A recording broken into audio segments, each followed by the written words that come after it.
Welcome to Novel Love Hearing. Here, we bring you fun, thrilling, and immersive novels in audio form. With a growing library of audiobooks, there's something here for every listener. Do you like Naruto fan fiction? We have it all. From powerful ninja battles to amazing sage arts and wood-style moves, or even Tsunoda's boobs, you can enjoy epic adventures anytime. Love One Piece stories? Soar through the skies with Moonwalk, sense the world with observation hockey, clash with enemies using armament hockey, spending the night with Nami and Robin, and rise to fame by unleashing your conqueror's hockey. Become a true pirate of the seas. Your adventure starts here. Want even more? You can go full Bankai. Let's go. We offer a wide range of stories, including Fairy Tales, Hunter x Hunter, High School DxD, Marvel and DC, Harry Potter, and many more. So, what are you waiting for? Jump into endless adventures today. We're waiting for you at Novel Love Hearing. I'll still pay you for your shift. Thank you, manager. When the manager walked away, Fujimiya Sumika turned to Asami Kaminami in concern. Are you alright, Kaminami-san? I'm fine, she said with a smile and a shake of her head. Even if he did get a photo of me, it wouldn't really matter. Huh? Fujimiya Sumika was confused by that statement. Gabriel explained on her behalf. Even if that guy tried to secretly snap a photo, he wouldn't have caught anything. We wear regulation safety shorts. Oh, I see. Fujimiya Sumika let out a sigh of relief. She'd thought Asami Kaminami truly didn't mind being photographed. But it's so unfair for everyone else he snapped pictures of, Asami Kaminami said angrily. She herself was safe, but others had already been photographed without consent. Let's hope he changes, Gabriel sighed. The mortal world really had its share of filth. Clearly, her own fall from grace was not without cause. She even blamed her own corruption on the world's ugliness. Yes, that must be it. No one could have guessed the fallen angel in front of them was using this incident to push the cause of her downfall onto other people. Sorry to trouble you, Gabriel. This means you'll have to do my part of the job. I don't mind. Gabriel scratched at her hair, yawning. She didn't look the least bit motivated to work. Then, Asami Kaminami took out her phone. Rao, can I add you as a contact? Worried he might misunderstand, she explained. I want to thank you properly for today, so. Sure, Rao agreed without hesitation, seeing no reason to refuse. After exchanging contact info, Asami Kaminami gave him a playful smile. Then be sure to pay attention to my messages, Rao. I hope you two have a lovely couple's date. See you next time. With that, she departed. A light breeze rustled Fujimiya Sumika's hair, leaving her standing there in a daze. A couple? She glanced at Rao's profile. A fierce wave of embarrassment welled up in her, and her face began to burn. She only came to return his coat. So how had the two of them ended up being mistaken for boyfriend and girlfriend? Yet Rao looked completely unfazed. He even teased her about it. Looks like we really do give off the vibe of a couple, to be mistaken like that. Huh? Fujimiya Sumika's mind went blank at his remark. But Rao simply chuckled. Haha, just kidding, and then invited her, Fujimiya, how about we take a walk around? They hadn't really had anything resembling a date earlier, but now he guessed they could at least count it as one. Oh okay. Strolling down the street, Fujimiya Sumika was so nervous she hardly knew where to look. Her face was still bright red, and she barely managed to get words out. She'd ended up stuck in a back and forth of nothing but yes or no answers. She didn't want to be so uptight, but once she started thinking about dating and acting like a couple, she couldn't stop her nerves from overwhelming her. Her brain was full of the so-called 18 ways to flirt with a guy that Zoe had taught her. But there was no way she could actually use any of those. Fujimiya Sumika was nearly in tears from the awkwardness, and even Rao was having trouble salvaging the situation. If only someone could come to her rescue. Ding dong. Rao stopped walking. Noticing how confused Fujimiya Sumika looked, he pointed at her purse. Fujimiya, I think your phone just chimed. Ah. She'd been so wrapped up in her thoughts that she hadn't even noticed. Hastily, she took out her phone, looking embarrassed. The moment she saw the message, her eyes lit up like she'd found a lifeline. Ahem. Rao, let's walk over that way. Only moments ago she'd been stiff and flustered, yet now she was suddenly brimming with energy, pointing confidently in a new direction. Intrigued, Rao wondered what sort of message had boosted her spirit so much. Alright, he agreed. Let's head that way. Chapter 309, Robbery, Invitation to Another Date? A busy shopping street. Ding dong. Welcome. Inside a lavishly decorated gold shop, 3 very unusual customers had just arrived. As usual, the shop assistant greeted them. But when she took a good look at the trio, her heart skipped a beat. Never mind that they were all large in stature. Just their overall appearance already stood out: hats, Sunglasses, white gloves, and backpacks. It was as though they had stacked up some kind of suspicious buff to the limit. While the clerk felt scared, a sense of foreboding also crept over her. She trembled as she reached for her phone. The next moment, her fear became reality. The man in front bared his teeth in a grin, revealing a mouthful of gold fillings. Then the three of them drew machetes from behind their backs. Hands up. This is a robbery. Fujimiya Sumika, as if suddenly knowing exactly where to go, brought Rei out to a plaza in a commercial district. She looked left and right, finally spotting her mastermind friend, Sui. It was Sui who had just messaged her moments ago. Sui, Sumika, how's the date going? When Sumika saw that message, it was as if she'd glimpsed a life-saving miracle. Fujimiya Sumika, help me. So she called for backup. As her close friend, Sui naturally wouldn't stand by and do nothing. They agreed on a meeting place. Now Sumika saw her, and Sui saw Sumika in turn. She was just about to wave in greeting when... Ah! A piercing scream rang out beside her. From the gold shop next to them, a group of vicious-looking men suddenly burst out. Move it. They held knives and bags, shouting foul-mouthed threats. One glance was enough to see what they were up to: robbery. They seemed to already have an escape route planned, heading straight for a car waiting by the curb. Unfortunately, Sui was right in the path they were taking. The man leading the group glared at her with a ruthless look. Get the hell out of my way. Facing the men charging at her so ferociously, Sui's legs turned to jelly. She was too scared to move. Seeing that she remained rooted to the spot, the robber, in a hurry to get away, swung his blade in rage. Whether it just scared her off or knocked her down didn't matter to him, as long as she stopped blocking the way. Sui! Fujimiya Sumika shouted in horror, only to catch a flash of something out of the corner of her eye. In the blink of an eye. She froze. Because the robbers who had been running away a second ago were now sprawled on the ground, limbs flung wide. Oh! Arg, it hurts. All three robbers lay on the pavement, clutching their stomachs in pain, unable to move. And Rei-ao, who had just been standing next to Sumika, was now somehow right in front of Sui. Rei-ao lowered his fist, then pulled out his phone in a rather dismissive manner and dialed the police. Hello, this is X. 3 robbers attempted a robbery here, but I've subdued them. Please send officers as soon as possible. Better to leave these guys to the proper authorities. Sui was momentarily stunned, staring at the reassuring figure of Rei-ao. This is the underclassman Sumika told me about? Rei-ao turned to her. Miss, are you hurt? I'm not sure. But I don't feel any pain. In my opinion, you should be fine. But if you want to double-check for any obvious injuries, it might be a good idea. Just then, Fujimiya Sumika and the gold shop staff rushed over. Sui, are you okay? Sumika asked anxiously. You know each other? Rei-ao asked. That's convenient.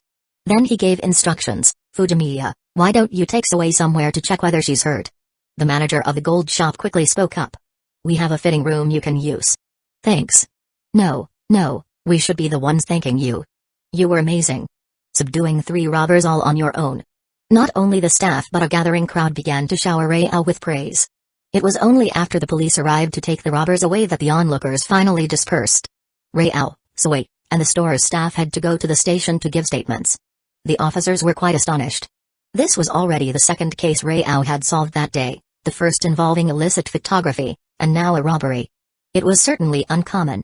By the time they finished all the paperwork and came out of the police station, it was already dusk. Sui lowered her head, embarrassed. Sorry, because of me, your date got completely interrupted. Well, it was beyond our control. I'm just glad you're not hurt, Sumika said with a smile. Besides, it was actually pretty exciting to have all that happen in one day. Indeed.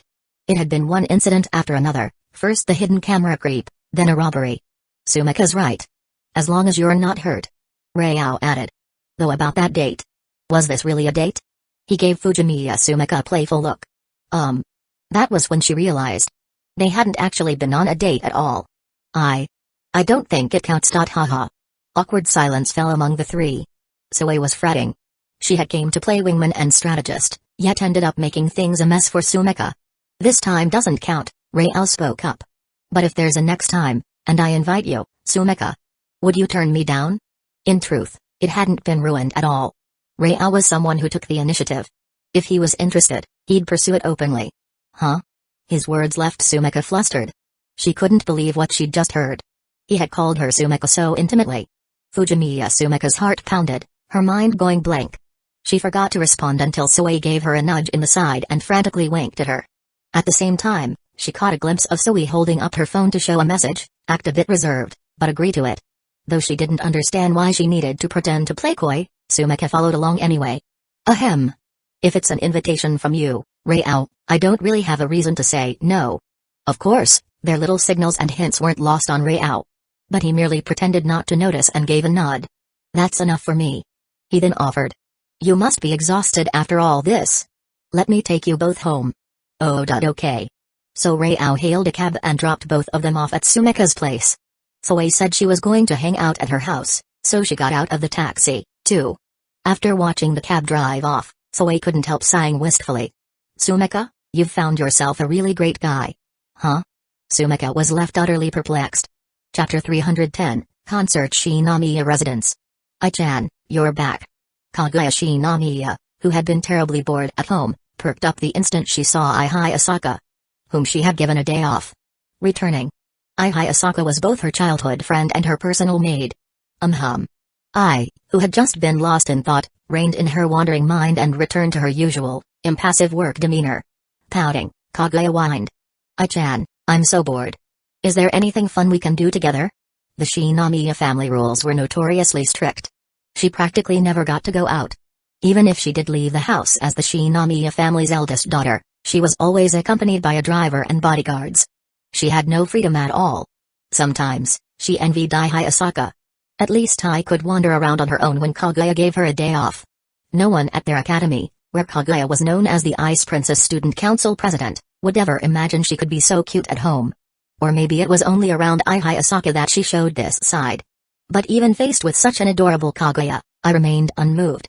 She simply felt it was troublesome. She had barely returned from a single day off, and the young mistress was already roping her into something again. Of course, I herself didn't particularly mind being relied upon this way. Except that being relied on by Lady Kaguya specifically made her feel a deep sense of guilt. Caught in a swirl of thoughts, Ai Asaka proposed. Do you want to watch a movie in my room? A movie? Sounds good. Kaguya's eyes lit up. She wasn't interested in the movie itself. She just wanted to watch it with Ai Asaka. In truth, Kaguya couldn't stand being alone. Having Ai as a good friend made her very happy. What should we watch? Kaguya asked.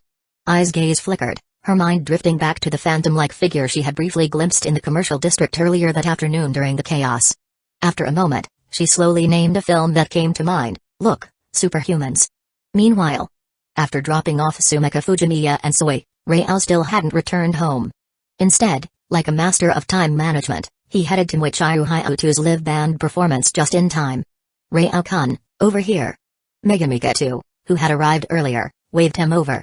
Sorry, something unexpected happened, so I'm a few minutes late. It's not really late. The show hasn't started yet. It was Hiramika, standing next to Megami, who spoke. They're on stage now, Megami reminded him. The crowd fell quiet as Michiru Hyutu and her band members stepped onto the temporary stage. It was slightly more official than a simple street performance. After scanning her surroundings, Michiru noticed Rao and the two Kita sisters. She smiled. Rao gave a friendly wave. After acknowledging him with a nod, Michiru slipped into performance mode. At first, during the warm-up, Hiramika didn't feel much. But as the performance progressed, she grew astonished by this student band's skill. Megami, these are really your classmates. You're all seniors. Why can't you do this kind of thing? Despite her surprise, Hirami's words came off a bit brash. Megami shot her a look and said flatly. Sis, you're older than Michiru. Can you do this? Ahaha. I was just kidding. Hirami laughed it off. But then she realized something was wrong. Lowering her gaze, she suddenly felt the world was against her. Right there in her line of sight were Rao and her younger sister holding hands, fingers tightly interlaced. While she stood alone, a single enjoying the music, her sister was acting all lovey-dovey with him. Hirami's earlier cheerful mood vanished, and she felt like she'd just been force-fed a massive serving of PTA. Ugh, I really shouldn't have come with you two.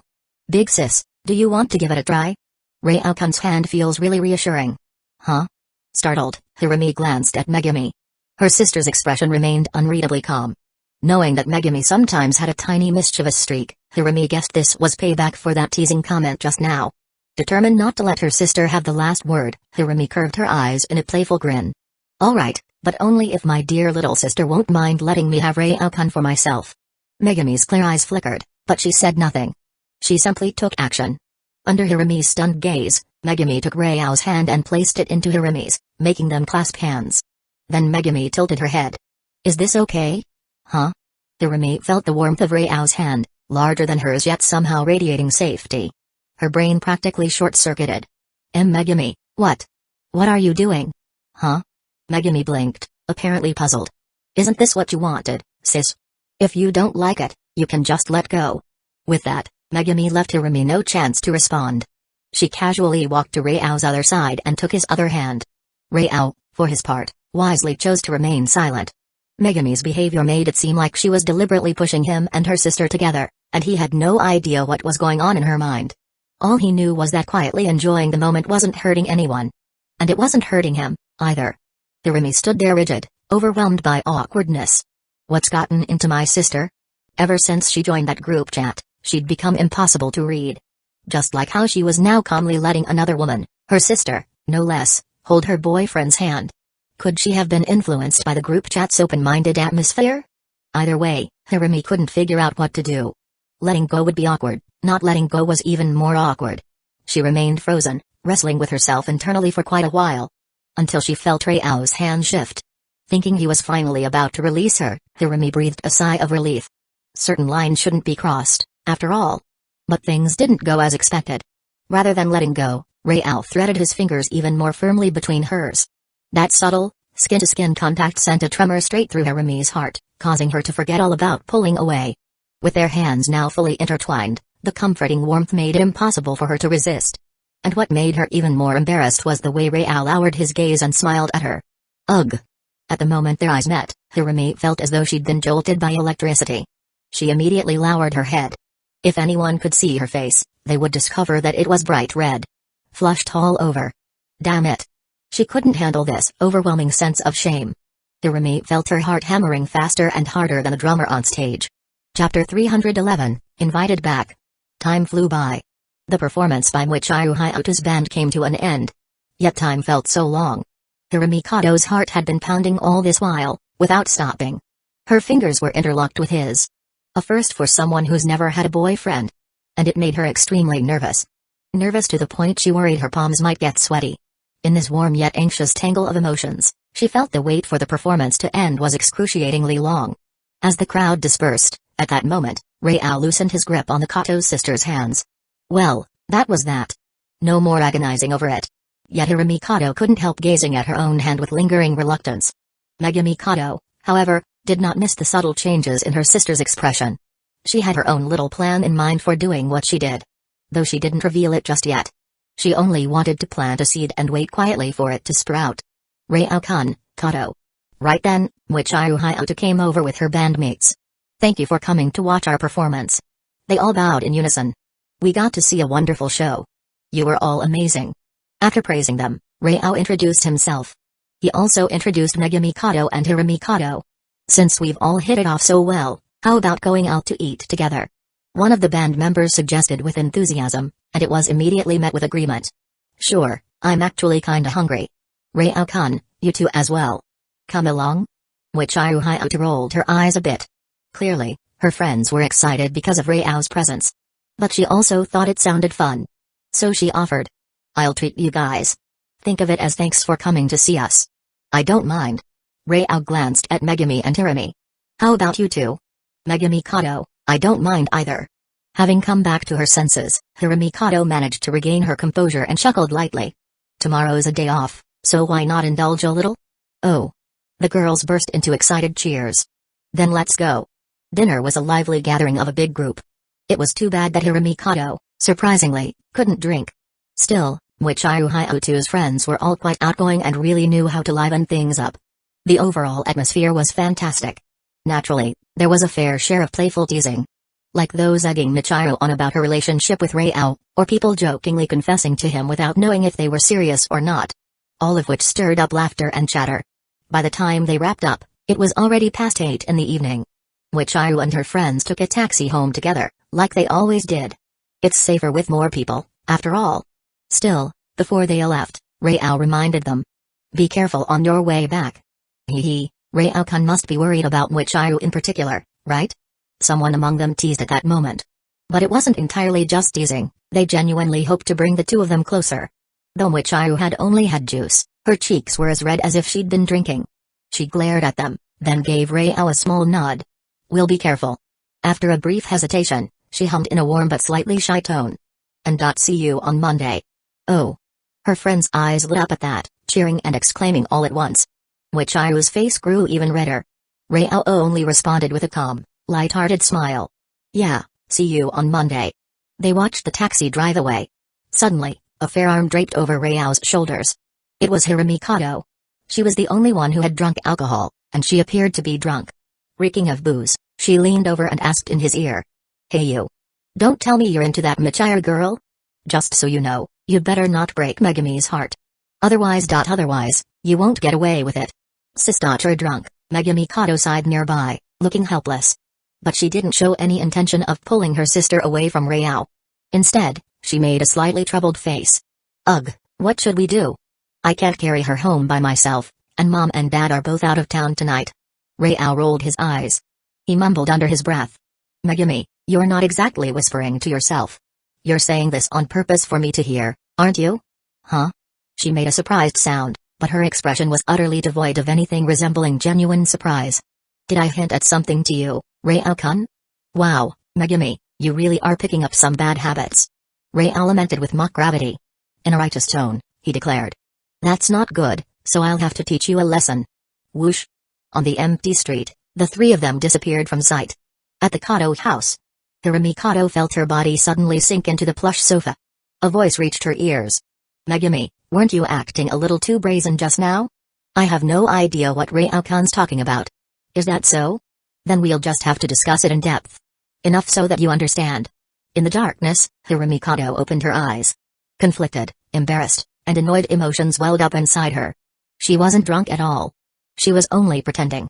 Originally, she just wanted to give Rei-ao a small warning, to make her stance clear so that he wouldn't go too far. Yet look at how things turned out now. Her scolding had zero effect. Rei-ao was acting all improper. Right in her family's home. Well, maybe it wasn't truly improper. After all, Megami was openly his girlfriend. But still. Hirami Kato was beyond frustrated. Megami showed no sign of restraint at all. She even invited a wolf right into the house of her own free will. And now look, they dumped her good sister onto the living room sofa, left the bedroom door open, and started messing around. What was she supposed to do? Damn it. Hirami Kato fumed, gritting her teeth. Her own bedroom was right across from Megami's, both doors wide open. She could hear that they'd already started. She didn't dare go back to her room now. She was worried she'd end up in an even more awkward standoff with them, or walk right in on some embarrassing scene. At least they believed she was passed out. Hirami Kato resolved to keep up the drunken act on the sofa and just make do for the night. She'd wait until the two of them finished and went to sleep, and then go back to her own room. That plan was bold enough in theory. Reality, however, was far less forgiving. Little did she imagine that, thanks to that decision, she wouldn't get a wink of sleep until the wee hours of the morning. Chapter 312, Watering. Have you ever seen X at 4 in the morning? Kato Hirami has. She originally thought she'd be able to sleep after just an hour at most. But she never expected this epic battle to last until 4 in the morning. What a beast. That was the most fitting word Kato Hirami, who was sporting dark circles under her eyes, could think of to describe Rei-ao. Most importantly, that beast is inhuman. She couldn't possibly imagine Rei-ao as a normal human being. She distinctly remembered that last time, it never went on for so long. Why is it different now? Well, that's only natural. In the very beginning, he would have at least shown some mercy and consideration. But this is no longer the beginning. Megami is far more passionate than her outwardly blank expression would suggest. While Kato Hirami was scratching her head, grumbling. Tap, tap. Rei-ao, wearing slippers, walked out of the room into the living room. Kato Hirami immediately pretended to be fast asleep. Tap, tap. The sound was getting closer and closer. She was sure Rei-ao was walking right toward her. Instantly, her heart pounded with anxiety. When the slippers came to a stop beside her, she could clearly sense a hot presence next to the sofa. Before she could think too much, she felt a pair of arms scoop her up, one under her armpits and the other under her knees. What's he doing? Kato Hirami was extremely nervous. For a split second, she almost opened her eyes, but at the last moment she managed to keep them shut. She could feel Rei-ao's body heat passing into her. Thump, thump, thump. Her rapidly beating heart left her terrified he'd notice she was awake. Before long, Rei-ao started moving. Kato Hirumi sensed she was being carried somewhere, but she didn't know where. Her thoughts began to race. Rei-ao soon arrived in her room. He placed her on the bed, fairly gently at that. Of course Kato Hirumi could feel the softness of the mattress. Wait, hey bed? All at once, Kato Hirumi recalled the torment Rei-ao had inflicted on Megami earlier, which she had overheard. He's not about to do something awful to me, is he? Surely he wouldn't be that cruel. But then again, he's already done some outrageous things with his harem in the chat group. What should I do now? Should I wake up right away and stop him? She knew she ought to, but she didn't. She wasn't even sure why. She just deliberately let herself get tangled up in doubts. Until Rei-ao made a move. Kato Hirumi let out a soft gasp. A blanket was laid over her. Yes. Rei-ao had simply tucked her in under a blanket. Then, Kato Hirumi felt a cool sensation on her face. She heard the slippers retreating with a tap, tap, and then, after a moment, the sound of a door closing. That was it, he did nothing else. Kato Hirumi opened her eyes suspiciously. He just left? She stared at the closed door, not sure if she was more in disbelief or disappointment. After a while, she noticed something trickling down the corner of her mouth. She wiped it with her fingers. It was some watery substance. She rubbed it between her thumb and index finger. It felt a bit sticky. Then she gave it a sniff. She froze instantly. The smell. It was reminiscent of a certain flower scent. Given its unique texture, she realized right away what it had to be. Ugh, ugh, ugh. She retched in horror several times, then quickly wiped it off with tissues. That was way too crazy. How did that stuff even get on the corner of her mouth? Rei-ao was the only answer. Kato Hirumi wanted to die from embarrassment. Yet her brain was strangely active, thoughts running wild. Wait. Could there be some of Megami's mixed in? She leapt to that possibility. After all, that kind of exchange can go both ways. Kato Hirumi's face reddened. She quieted down, then grabbed the blanket Rei-ao had covered her with and buried her face in it. Her eyes were glistening in the darkness. A powerful sense of guilt welled up in her heart. She had actually felt something for someone like Rei-ao, something she absolutely shouldn't feel. That's completely out of the question. Meanwhile, Rei-ao returned to another bedroom. He wrapped his arms around Kato Megami, who was resting there. I was starting to think you weren't coming back, Rei-ao-kun. Kato Megami suddenly rolled over and gazed at him with bright, crystalline eyes. Rei-ao pinched her cute nose. Hey. If I wasn't coming back, where else would I go? My sister's room, Kato Megami replied plainly. Megami, you've been trying to set me up with your sister all day, haven't you? Since she was being direct, Rei-ao saw no point in beating around the bush. He wanted to confirm Kato Megami's stance. After some silence, Kato Megami slipped her arms around Rei-ao's neck and spoke in a low, subtly emotional voice. Even if I didn't, Rei-ao-kun would go after her eventually, right? She saw things very clearly. Anyone in the main chat group or the subchats can't escape your grasp. Sigh. Rei-ao sighed, pinching the soft skin behind her. Megami, you really do see right through me. Kato Megami let out a little whimper. No. It's just that Rei-ao-kun never hides any of these things. I just planted a seed for my sister. I don't know if it'll ever bloom, though. All she could say was, let fate take its course. Hey, then it looks like I'll have to water it myself. Rei-ao obviously understood what Kato Megami meant. Megami, you're too good to me. Since you're going all the way, could you lend me a little more water so I can help that seed of Hirumi's take root? Eh? Kato Megami sensed Rei-ao closing in on her again and let out a soft cry. Well, if you're going to water a seed, you have to get some water first. Academy City. Tokawadai Middle School Dormitory. Late at night. Mikoto Misaka, unable to sleep, lay in bed for a long time, mulling things over before finally getting up. She tiptoed softly to her computer so as not to wake or alert her roommate, Kuroko Shirai. She booted up the computer. ZT. A tiny spark of electricity from her fingertip threaded into the machine. Using her electromaster power, she hacked into the network, peeling back layer after layer of encryption. Before long, Mikoto Misaka found what she was looking for, the railgun mass production plan and the absolute power revolution. Those were the very two project names Rei-ao had mentioned. Taking a deep breath, she opened the files and started reading through them. The more she read, the more her expression filled with anger and sorrow. Everything was exactly as Rei-ao had said. Her genetic material had been used to create clones, and now those clones were going to be killed. Chapter 313, Angered. Boom. A thunderous roar erupted over Academy City. A night sky without a single cloud. Misaka Mikoto's silent anger. Wah! That thunderbolt startled another girl sleeping in the same dorm room, causing her to let out a scream. Thunder? Wearing pajamas, Shirai Kiroko still looked alarmed. She soon noticed the glow of a computer screen in the dark dorm. Rubbing her sleepy eyes, she asked. On-sama? It's me, came Misaka Mikoto's reply. Shirai Kiroko crawled down from her bed, crying, and pounced on Misaka Mikoto. Ugh! On-sama, I'm so scared. She genuinely seemed frightened by the thunder. Misaka Mikoto tapped her finger, making the computer screen go dark. Seeing how startled Kiroko was, she couldn't help but feel a twinge of guilt. After all, her own anger had caused her power to surge out of control, summoning that lightning. But how could she not be angry? Even though she'd already learned the truth from Rei-ao, seeing it with her own eyes left no room to stay calm. She even felt an urge, just for a moment, to charge off and settle the score with Research Institute 09 right away. Fortunately, before she lost her head completely, she remembered Rei-ao's warning and forced herself to suppress that reckless impulse. As she settled her emotions, she noticed something amiss. Two small hands were roaming freely over her back. On-sama's embrace. Leaning against her, Kiroko let out a laugh that sounded incredibly perverse. Misaka Mikoto's eyebrow twitched, a vein pulsed on her forehead. Kiroko was always harboring less than innocent thoughts. ZZT. ZZT. Sparks flashed in the darkness. Let go of me. She stressed each word. But Shirai Kiroko's perverseness was not so easily quelled.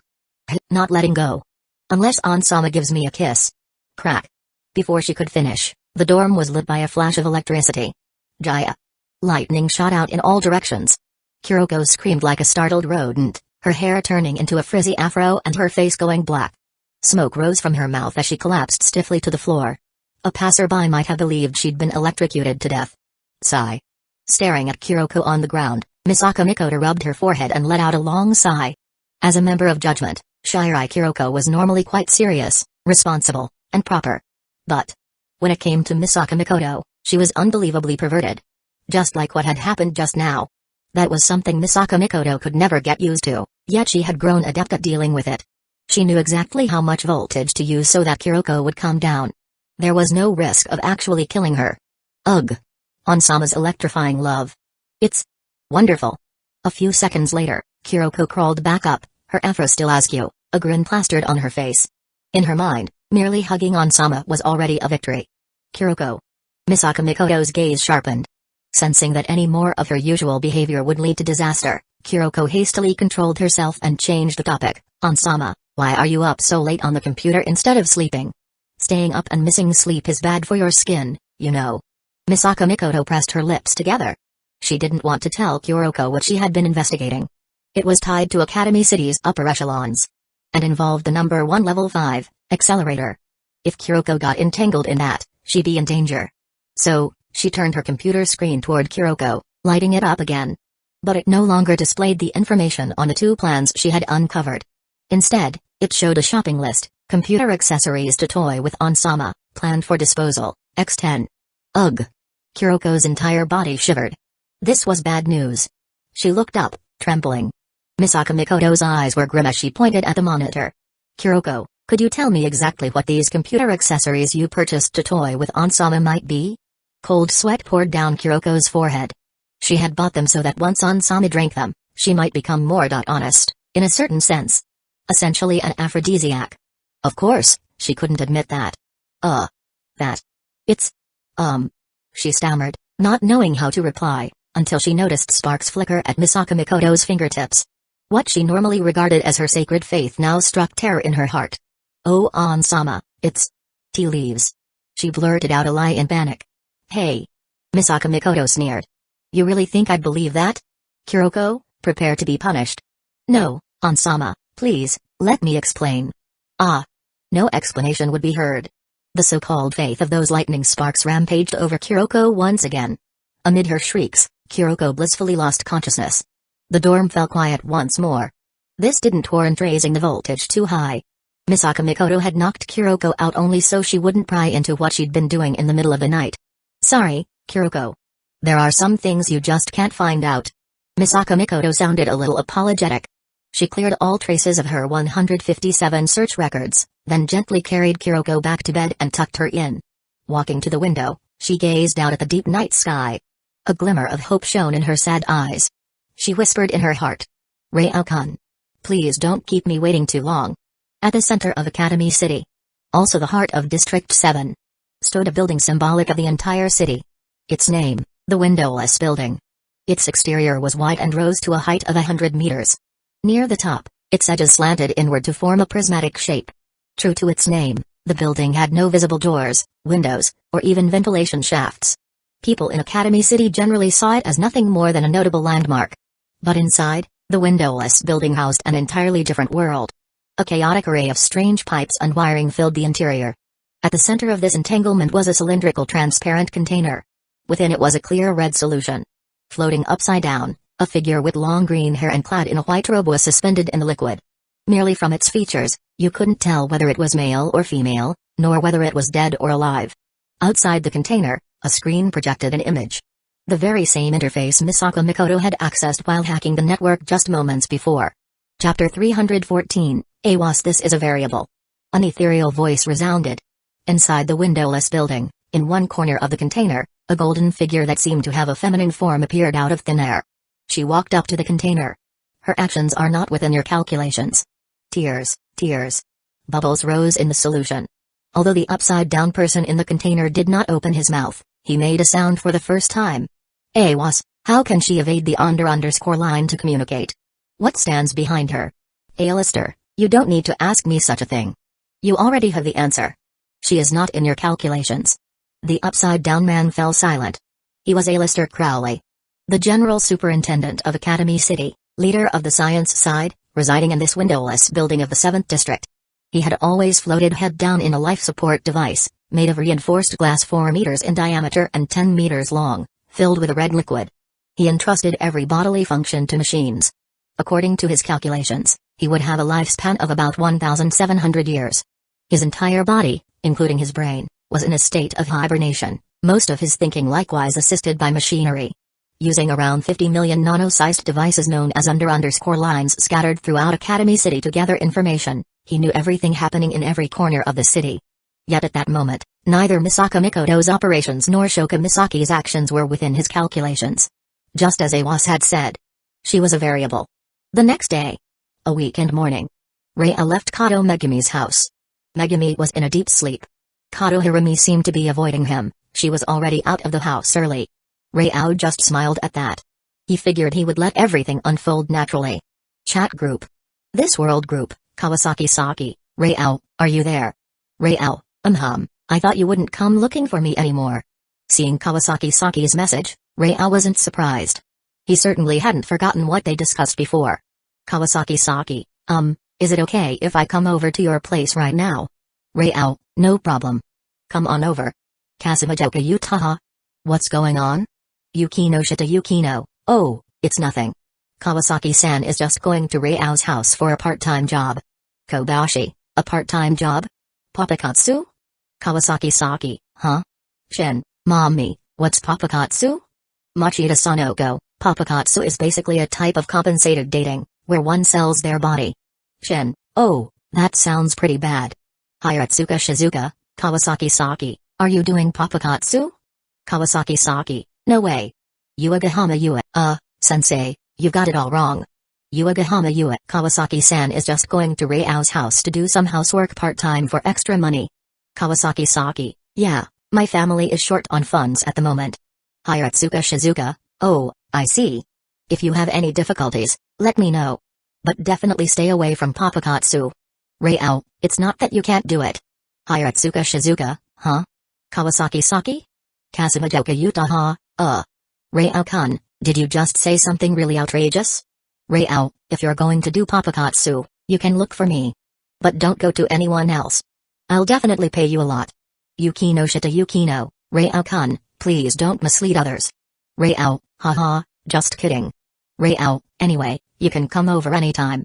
Kawasaki Saki, got it, I'll be there in a bit. Futaba Rio, Rei-ao, tell Futaba I want to see her. Rei-ao, oh? She should be able to see that herself.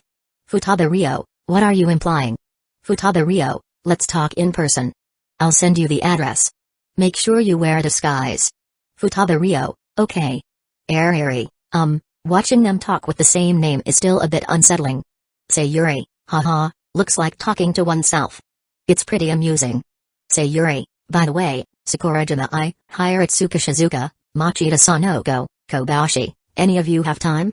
I think it'd be nice for us older women in the group to get together. Kobashi, sorry, I have to finish some leftover work. Miro Yumiko, weekend work? Wow.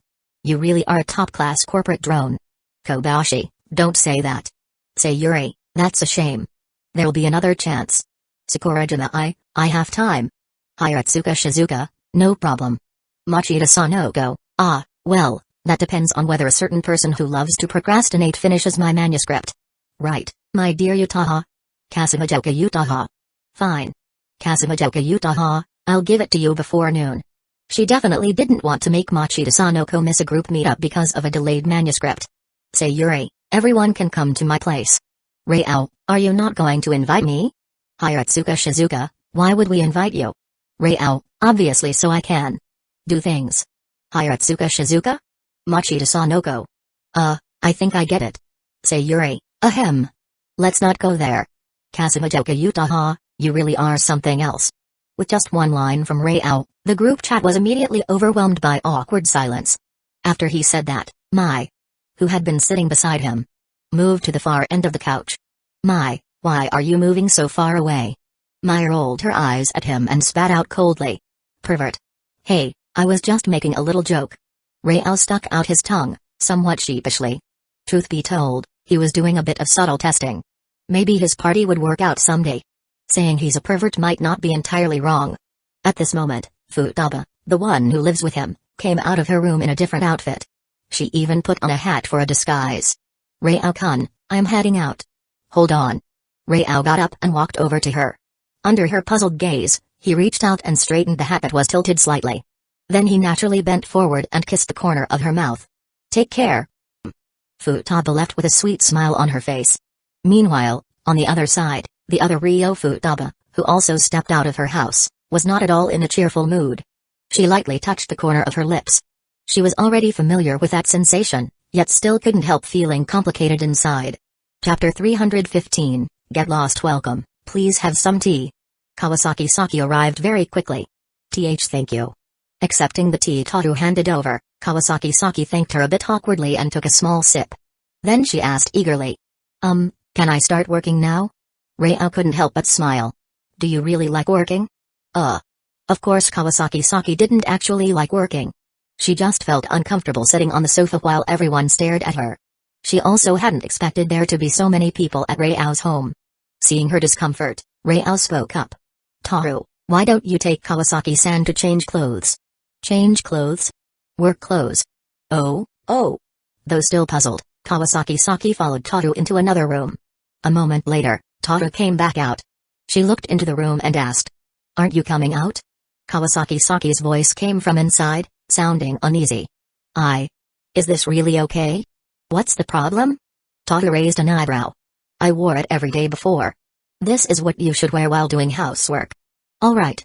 Immediately afterward, Kawasaki Saki slowly shuffled out of the room. Her face was burning red, and she pressed both hands against the skirt's hem, unable to look up. Because she was wearing a black and white maid outfit. Rao's eyes lit up, and he couldn't help praising her. Kawasaki-san, it really suits you. Is that so? Thank you. Wearing that kind of outfit made Kawasaki Saki feel incredibly self-conscious. Completely different from her usual bartender clothes. Well, then, I'll start cleaning. Being stared at so intently only made her more embarrassed, so she hurried to begin her work as a distraction. Truth be told, Kawasaki Saki was quite skilled at housework, working neatly and thoroughly. Rao, you're not making her wear a maid outfit because you've got some weird idea, are you? Mai asked suspiciously. Rao shrugged. No, I just think it's nice to enjoy the sight of a pretty girl in a maid outfit while she works. What's wrong with that? That still sounds pretty questionable, Mai thought, but she couldn't be bothered to argue any further. Rao also had something to do. Mai, I'm heading out for a bit. When Fumino and the others arrive around noon, I need you to look after them. Where are you going? I'm going over to Shizu World. Rao smiled as he sent a message in the group chat that included Shizu and her friends. Rao, everyone, are you free now? If someone initiates a trade, I'll come visit Milim and the others. Velzard, you finally have time. Aizawa Shizu, I'll initiate a trade. Velgrind, Humphrey, I've already done it. Ding. Velgrind has initiated a trade with you, trade content, mating, ding. Please choose your trade conditions, mating. Rao chuckled. That was certainly a straightforward way to phrase it. The trade proceeded smoothly, and soon, ding.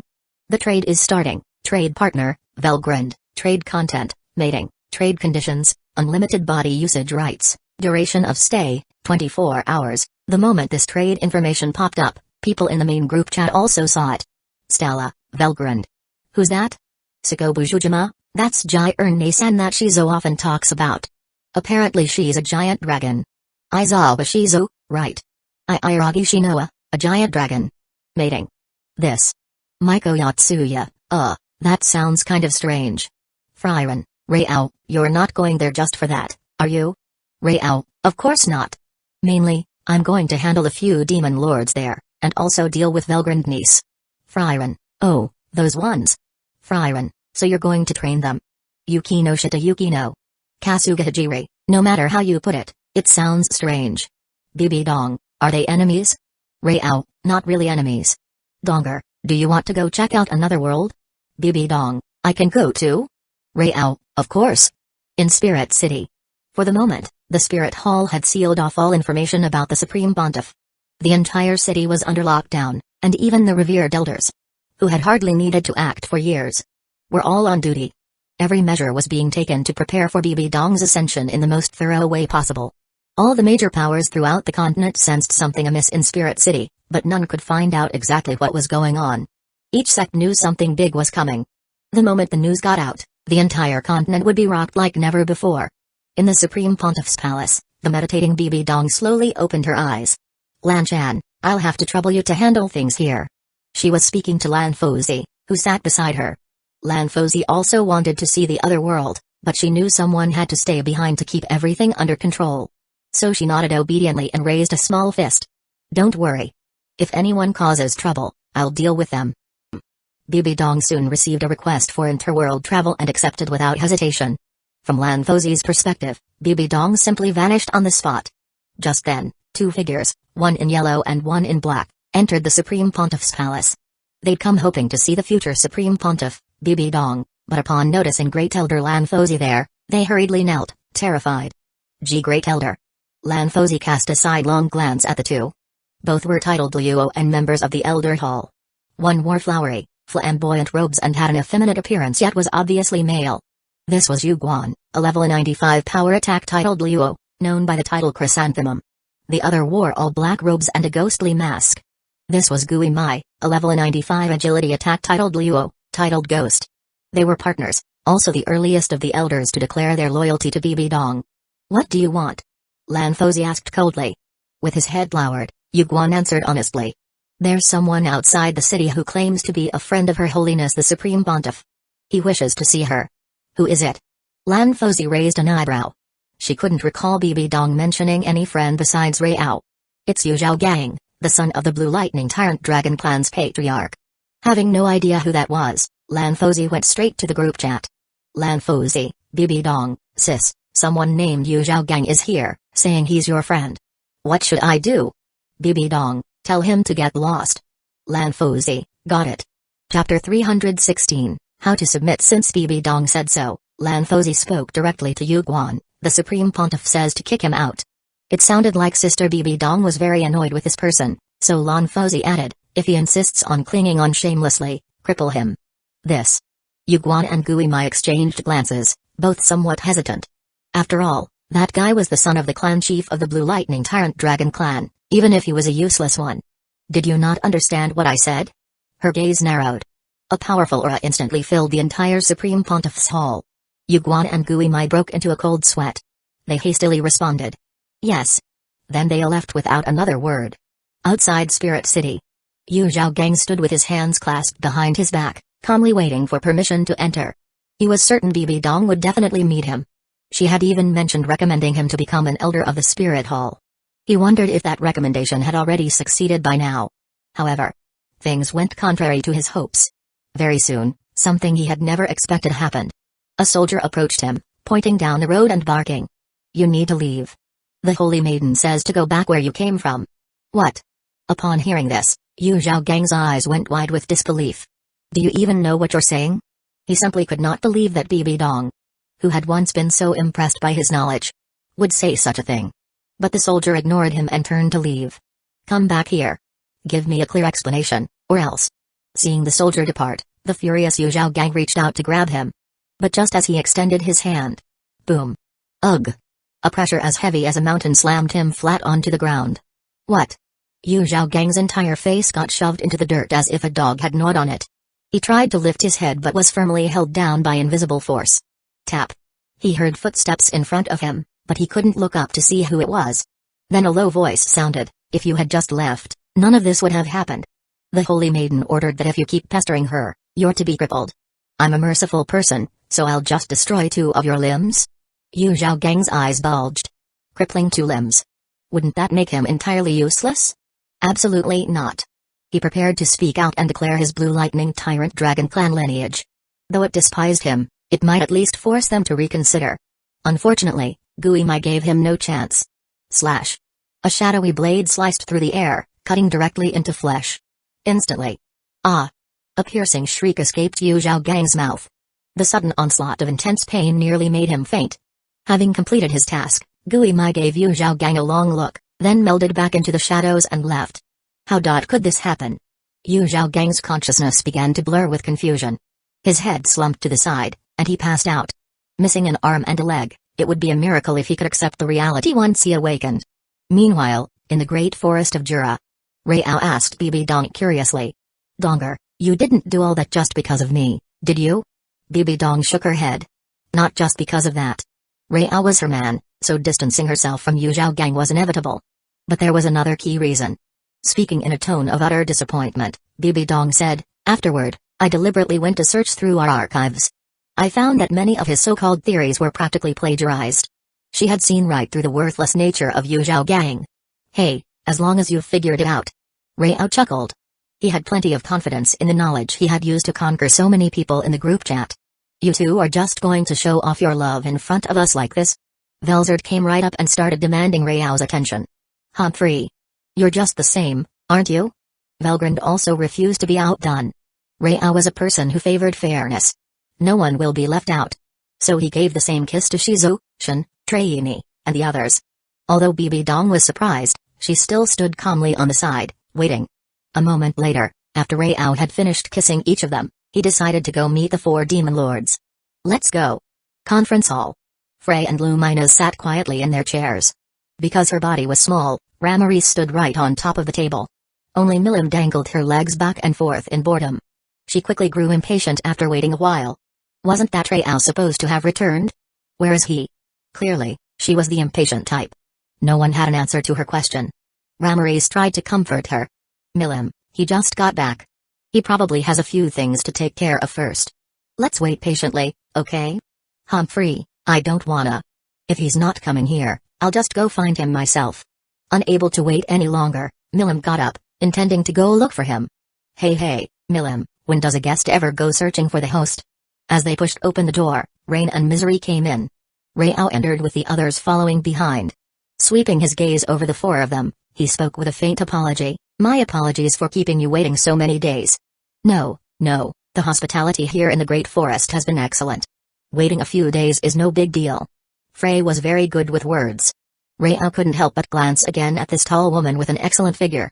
She was rational and clearly aware of both her own status and his. In stark contrast to the willful Milim.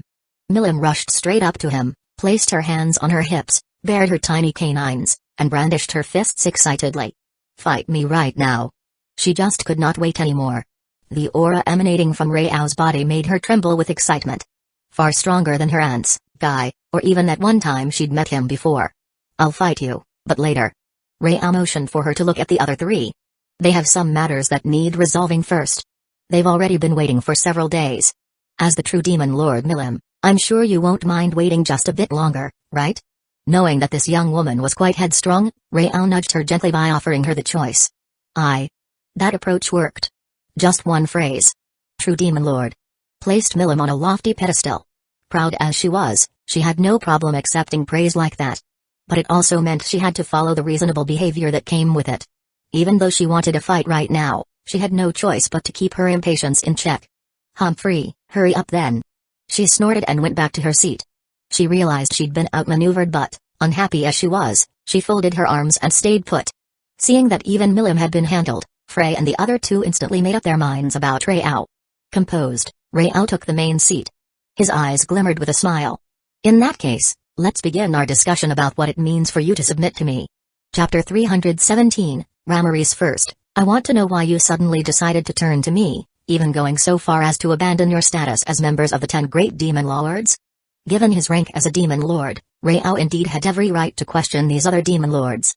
Flapping her wings as she rose into the air, Ramaris said helplessly. Because you've become so powerful, Rayao, and you even personally killed Clayman. All the demon lords are on edge. With just one sentence, she laid bare the truth. Simply put, they were afraid. Nor did Ramaris bother to deny it for the sake of any so-called demon lord's dignity. Of course. It might also be tied to her own free-spirited personality. Seeing she had spoken so frankly, Frey and Luminous admitted to those same fears in turn. Frey wore a bitter expression. Because I'm a newly emerged demon lord, I'm not all that powerful. I was worried I'd follow in Clayman's footsteps. So. Luminous fixed her gaze on Rayao. In a cool, composed voice, she said. Even Guy is no match for you. Your strength has become a great mountain crushing down on every demon lord. And you also lie outside the 10 great demon lords' usual rules. Ramaris boldly flew right up in front of him. From the heart, she sighed. I really can't figure out how you became such a powerful demon lord, Rayao. Hey. Rayao let out a soft laugh. He held out his palm. Ramaris's eyes lit up. She immediately perched on his outstretched hand. The little one wasn't the least bit fearful, and was rather endearing. This is my ability. Just like some of you demon lords possess your own ultimate skills. Naturally, when it came to demon lord related abilities, he wasn't about to explain in detail. He simply brushed it off as being akin to an ultimate skill. That, however, wasn't the main focus right now. The real point was not why he was so strong. So, are you saying the current demon lords are all afraid I'll take off their heads? His words were quite confrontational. But Frey and the others couldn't deny them. Ramaris herself had worried about exactly that, before. But now. There she was, poking at his palm curiously. Ramaris raised a hand. I believe that you wouldn't kill them for no reason, Rayao. Oh? And why do you trust me? Ramaris hugged his index finger and showed a blissful expression. Because the aura around you is really comfortable. I like it. Fairies are extremely sensitive to things they dislike. Very few existences can make them feel such natural closeness. Especially for the strongest among them, the fairy queen. Rayao quite liked this little creature who was usually nowhere to be found. So he asked. So, are you planning to submit to me on the premise of it being forever? Forever? As soon as he said that, Frey and Luminous both pricked up their ears. Their thoughts began to race. After all, they had come here to serve under him for their own protection. But they were hoping for a vassal-like arrangement, not complete submission that meant selling themselves out for some length of time. All the more so when the condition was forever. Hey, are you threatening Ramaris? Milim stood up, annoyed. After all, Ramaris was her friend. And just because Milim acted spoiled and willful, it didn't mean she was foolish. In fact, you could say that anyone capable of becoming a demon lord couldn't possibly be simple-minded. There was no way she'd just sit by and watch her friend be coaxed like a little child. But Ramaris halted her impulsive outburst. Milim, I'm fine. Don't worry. But that condition. Milim wanted to argue further. However, Ramaris didn't mind. The condition doesn't bother me. I'm honestly pretty weak. She smiled, turned, and said. But I do have one condition of my own. Let's hear it. She and Milim were probably the only ones who dared to make conditions with him. Take Frey and Luminous, off to the side. Hearing Rayao's own terms had made them second-guess themselves. They'd rather refuse than negotiate because they dreaded becoming the next Clayman. That is. From now on, I want to live here. That was Ramaris's condition. Extremely simple. So simple that everyone looked surprised. Rayao frowned. That's it? It looks really nice and comfortable here. Ramaris nodded her little head. If that's all, I have no problem with it. That request was trivial. And Rayao naturally didn't mind. But as he watched Ramaris's face light up, as though completely satisfied with this, a thought occurred to him. You currently have to reincarnate into a new body every so often, right? Even though the question was directed at Ramaris, it was Milim who froze up. Because Ramaris's situation was still connected to the time Milim had gone berserk long ago. Even someone as willful as Milim felt guilt over that. So you can tell as well, Rao. Ramiris admitted it. She scratched her head in frustration. There's nothing I can do. When all my power was drained, I fell and became the Fairy Queen. But this cycle of reincarnation at least has one benefit: every time I'm reborn, I gain a new potential growth threshold. In other words, a small silver lining among many drawbacks. But it took a very long time to grow. Since you've chosen to submit to me, let me give you a gift. As soon as Rao finished speaking, Ramiris became aware that something was happening. Her body seemed to be lifted by an invisible force from the palm of his hand. Then she felt a certain power awakening inside her. A golden light burst from her diminutive form and spread outward at high speed. What did you do to Ramiris? Milim's eyes widened. Though she sounded accusatory, she didn't move. Because she couldn't sense anything dangerous in that glowing ball of light. Hey, don't worry. She's not in any danger. Rao gave a light chuckle. She's the very first demon lord to willingly submit to me. How could I treat her badly? What? Tremendous magic power. Sensing the abnormality, Luminous fixed her distinct-colored eyes on the growing orb of light. She had a powerful hunch that something unimaginable was about to happen. Sure enough. When the glowing orb grew to the height of an adult, it finally stopped. Then the golden light gradually faded away. And from within that light emerged not the tiny, fairy-like Ramiris they knew, but a full-grown woman with a shapely figure and long golden hair, completely naked. An elf. Chapter 318, Frey and Luminous, eh? Ramiris opened her eyes and looked down in confusion. Never mind the issue of her clothes suddenly being gone. This perspective felt so odd. Once again, she was standing on the table, and when she lowered her gaze, everyone else looked incredibly small. Milim's mouth fell open in surprise. Ramiris, you've changed back? Changed back? Ramiris appeared puzzled. It was Frey who raised her hand and retrieved a large mirror from thin air. I've changed back? Ramiris stared in shock at the familiar yet unfamiliar face reflected in the mirror. She was no longer the mini-fairy she was before. Now she had returned to the form of a grown elf with golden hair and emerald eyes. Her pointed, rosy elf ears especially striking. It felt familiar because this was how she looked back when she was the Elf Queen. It felt strange because it had been thousands of years since she last remembered this appearance. Rao regarded her new body with an appreciative gaze as he explained, I've restored your past powers. Of course, given your adaptability, you can revert to your fairy form at any time. Previously, Ramiris's status was, name, Ramiris, level, 52, abilities, Demon Lord, Magic, Fairy Queen, unique skill, Labyrinth Creation. Now, Ramiris's status was, name, Ramiris, level, 69, abilities, Demon Lord, Magic, Elf Queen, unique skill, Labyrinth Creation. It was no small change. She had once again become the Elf Queen. Is that so? At a mere thought, Ramiris's body rapidly shrank. In the blink of an eye, she turned back into her tiny fairy form, truly achieving the ability to shift her size at will. Having long adapted to that small body, she let out a sigh of relief when she realized she could indeed return to it. Rael's gift truly surprised her. But there was another rather awkward matter at hand. Ramiris swiggled uncomfortably, her face flushing red with embarrassment. In my clothes. A short while later, Ramiris, now dressed in new attire, was already perched at Rao's side, even seated on his shoulder. Her attitude was very clear. From now on, I'm basically your kept woman, Rao. She showed not the slightest hint of shame over this role. Rao gave a slight nod and then looked at Frey and Luminous. So, what do you two plan to do? Frey pursed her lips. The fact that Rao could restore Ramiris, once strong enough to rival Milim and Guy, to her Elf Queen powers was an incredible demonstration of his unfathomable strength. She no longer harbored any other ambitions. In a somewhat bitter tone, she pleaded, Rao-sama, I hope you will be kind to my people. Of course, this isn't a condition. Merely a request. Even if you refuse me, Frey will still offer her loyalty. She was self-aware of her own limits. If even the restored Ramiris's conditions amounted to little, she, being the weaker one, had no place to bargain. Ah, you might be misunderstanding me. Seeing that she treated him as if he were a heartless demon lord, Rao shook his head with a faint smile. Since you're willing to serve me, your people are now mine as well. I have no reason to harm them. Thank you, my lord. With that reassurance, Frey no longer hesitated.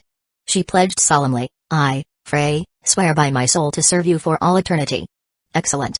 Rao nodded in satisfaction. Although Frey might not rank among the most powerful demon lords, she was still rather capable. Name, Sky Queen Frey, level, 53, abilities, Demon Lord, Magic, Winged Race. Everyone's attention then turned to Luminous.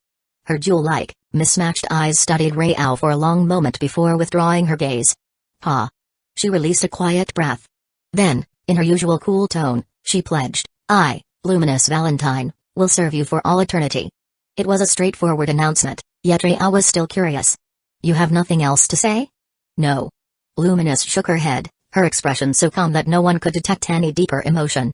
However, Rao was now rubbing his hands in anticipation. Name, Queen of Nightmares Luminous, level, 55, abilities, Demon Lord, Magic, Vampire, Lord of Lust. From his true sight, the critical point was clear, her race was vampire. Something also came to mind regarding Luminous's history. When the dragon Veldora rampaged among humans thousands of years ago, Luminous established the Western Holy Church to protect humanity. Thanks to that, and some deliberate machinations by her two younger brothers, she became a deity worshipped by most humans. Of course, most humans were unaware that she was a monster. In truth, for Luminous, protecting humans was never about compassion. It was because her fellow vampires needed human blood to live. Creating a safe and comfortable environment for humans ensured higher quality blood. Even if she herself did not need to feed, her brothers and kin still did. It was simply a means of survival. That led Rao to a thought. Vampires require human blood to survive. Luminous paused, believing this was a question for her. She replied, that's right. Apart from me, all other vampires require human blood to live. She saw no need to hide the truth. Most people here already knew about the vampire race and showed no surprise. The Baidong, who did not know, was visibly shocked. Blood drinking.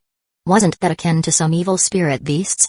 Yet she knew better than to ask questions now, keeping her thoughts to herself. You've sworn loyalty to me, so allow me to give you a gift. Snap.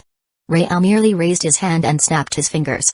Luminous's expression changed in an instant. Something within her seemed to vanish. Namely the blood-sucking impulse. Chapter 319, Need to teach a kid a lesson. You can feel it, can't you? Rao asked. Luminous murmured instinctively. My suppressed blood-sucking impulse has disappeared. A vampire's blood-sucking impulse is the craving to drink blood. The hungrier they are, the stronger that impulse becomes. When hunger reaches its extreme, a vampire's reason is replaced by that bloodthirsty impulse.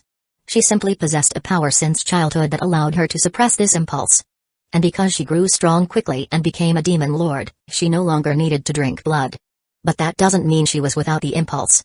Yet now, Luminous sensed that the blood-sucking impulse she had been suppressing had vanished.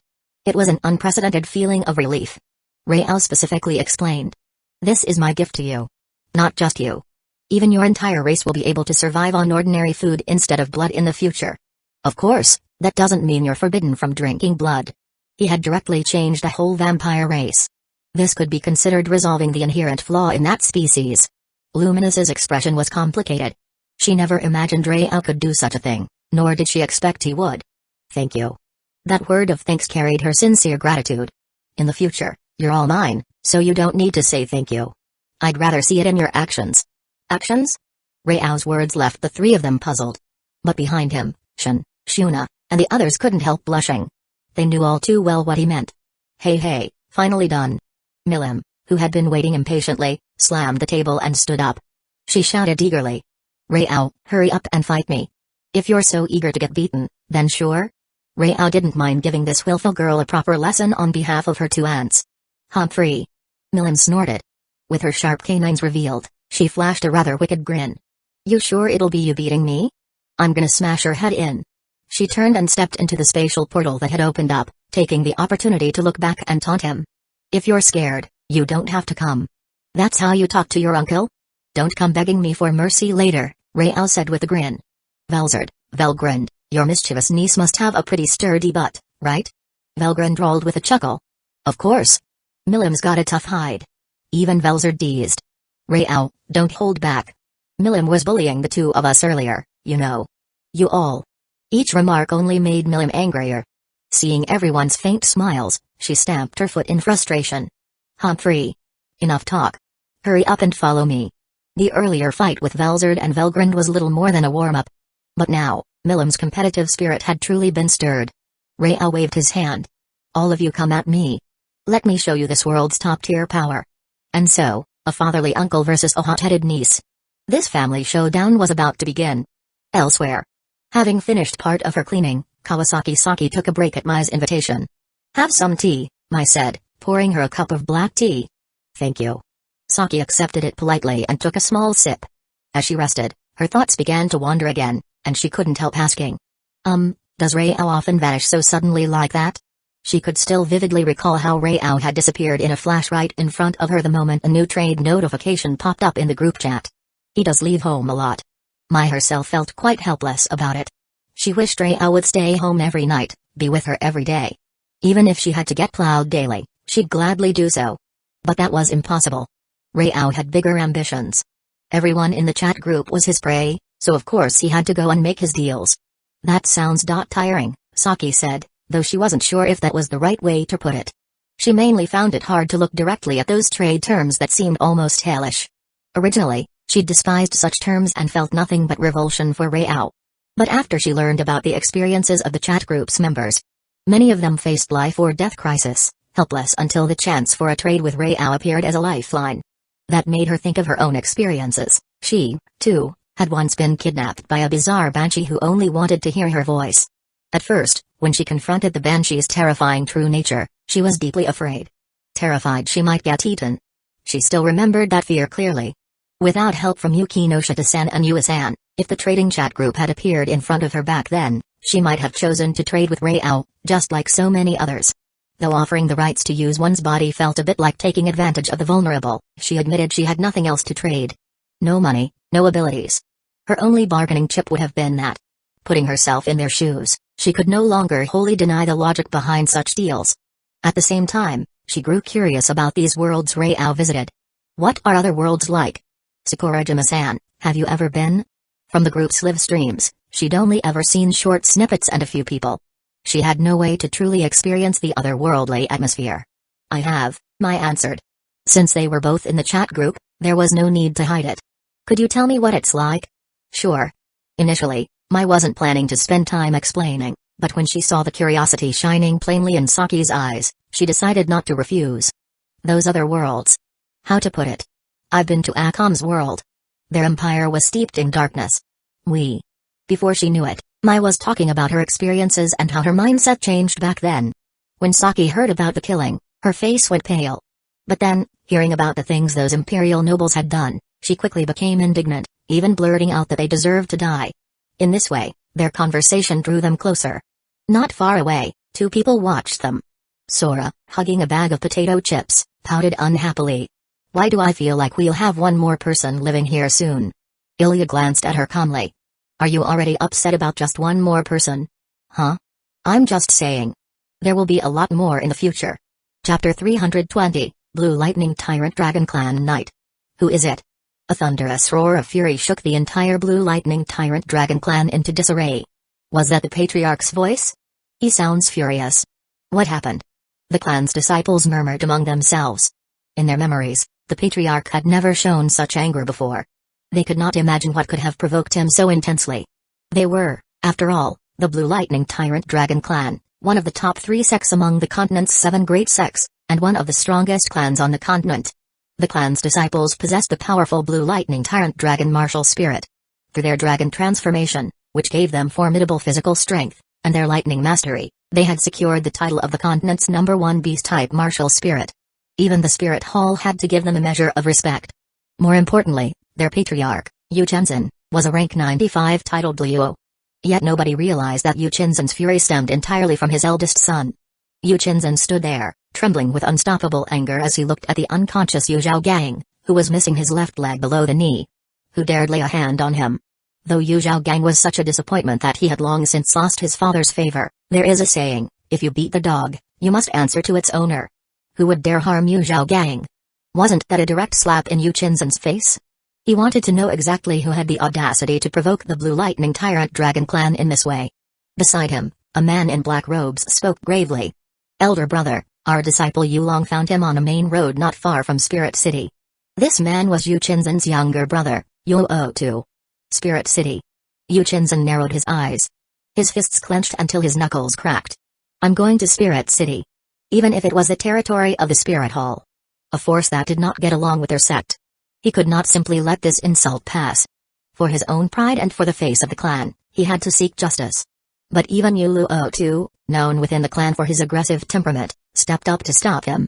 "Now isn't a good time to confront the spirit hall," he said quickly, trying to dissuade his brother. Yu Chinzan forced himself to calm down. Word of Spirit City's sudden lockdown had already spread far. All the powers on the continent were watching the spirit hall, trying to figure out what they intended.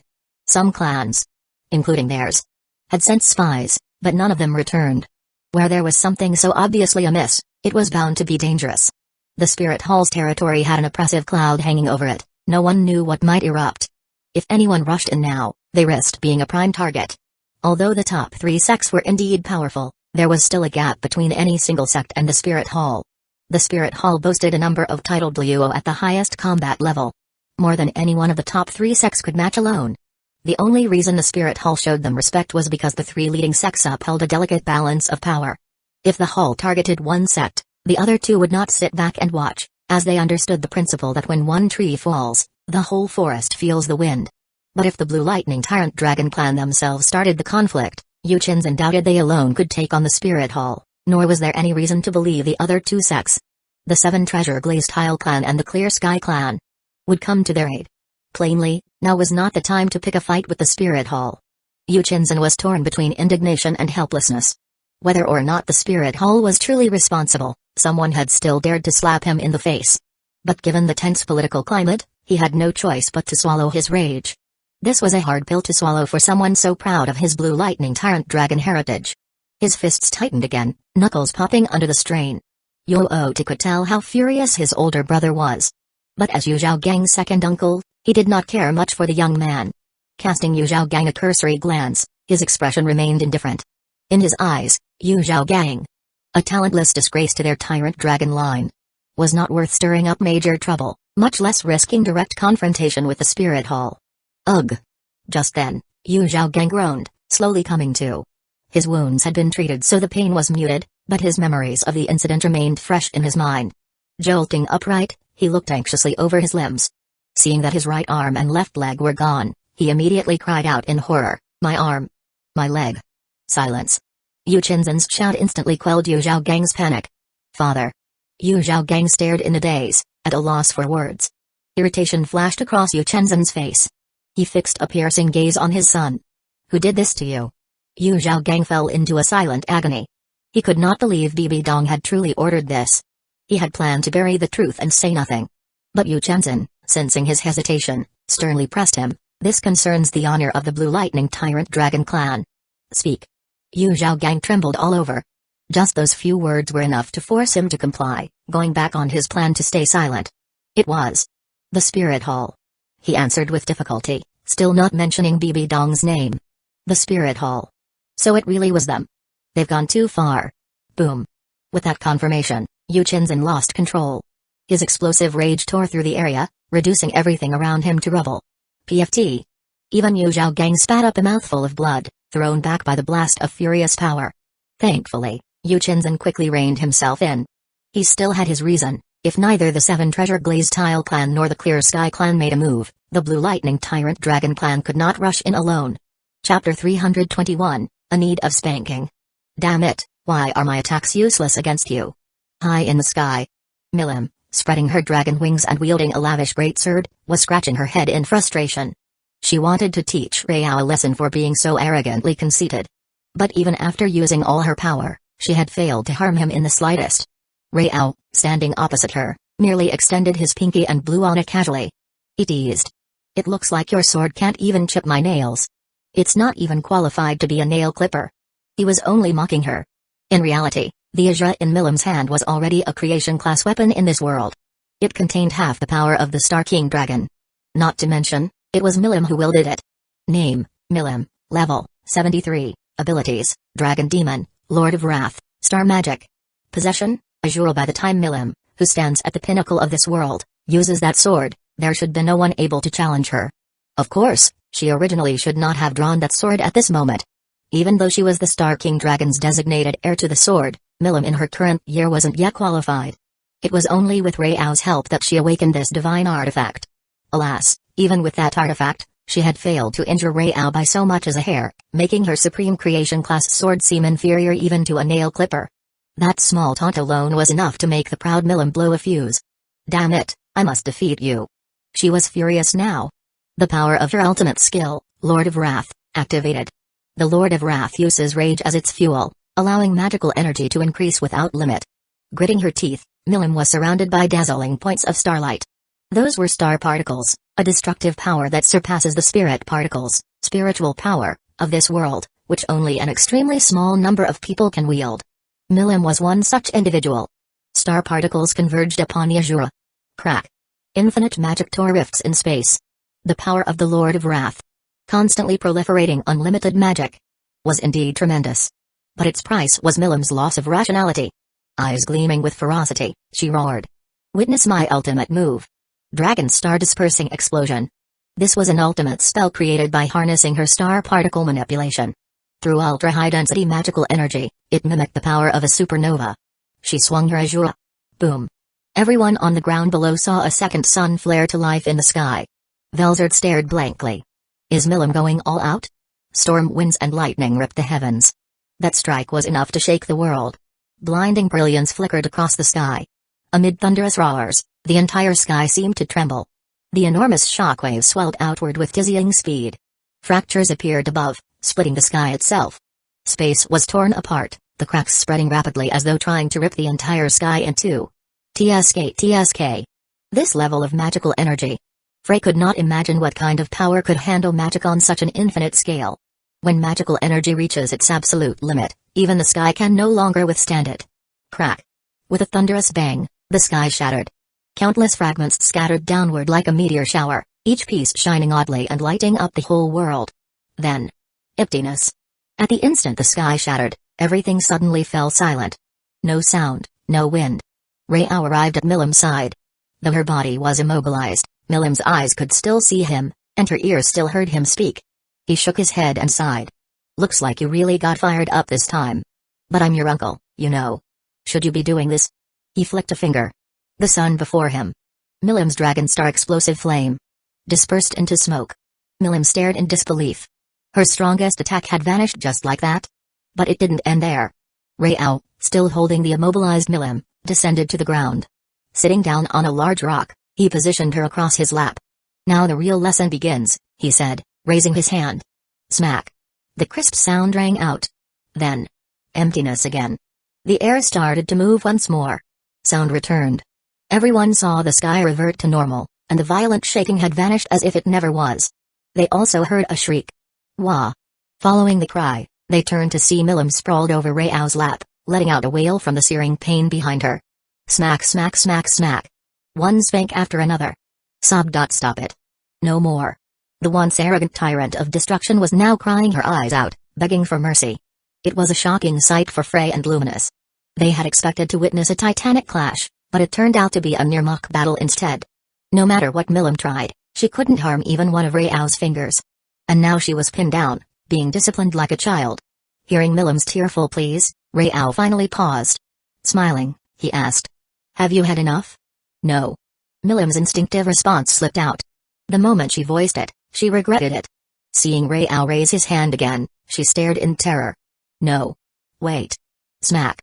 The powerful blow still fell. Ugh. Milim cringed in pain. More troubling was the strange sense of pleasure that accompanied the pain, an unsettling sensation creeping over her. She hastily cried.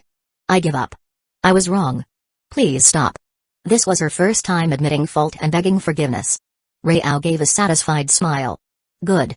Now go apologize to your aunt. Releasing Milim, he let her stand. She clutched her backside, face scarlet, limping toward Velzard and Velgrund.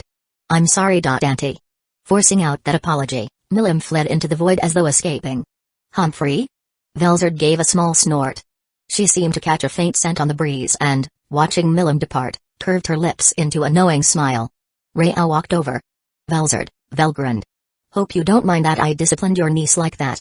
What's there to mind? She needed a good lesson. Milim should learn to be more mature, said Velzard indifferently. Although Rayao's spanking had made her yell, it was only superficial pain and wouldn't really harm Milim. The blow to her pride, though, might be a different story altogether. Chapter 322, Punishment and Storm is approaching. Milim's pride was indeed shattered. Yet she also couldn't escape the physical pain. Ugh, it hurts. Wah. Milim, who had fled, lay face down on a chair, looking pained and miserable. Her butt really hurt. Not only did that slap break her defense, it also prevented her from recovering. Damn it, what on earth did he do? Just thinking about Rayao's hateful face made her furious. No one had ever dared to spank her in her entire life. Talk behind my back, and you still want leniency? A familiar voice came from right beside her, making Milim shudder. It was Rayao's voice. She was afraid she'd never be able to forget it. But when she looked around, there was no sign of Rayao anywhere in the castle. Don't bother looking. Even from the great forest of Jura, I can see and hear your voice. Rayao's voice rang out again.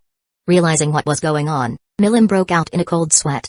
Did he hear everything she just said? Smack. Before she could even think about what to do, her butt got smacked firmly again. Wah.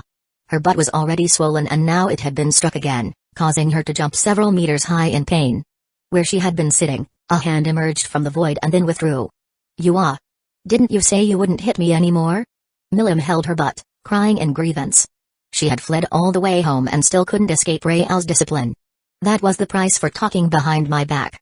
Let's see if you still dare speak ill of me. I don't dare. Absolutely not.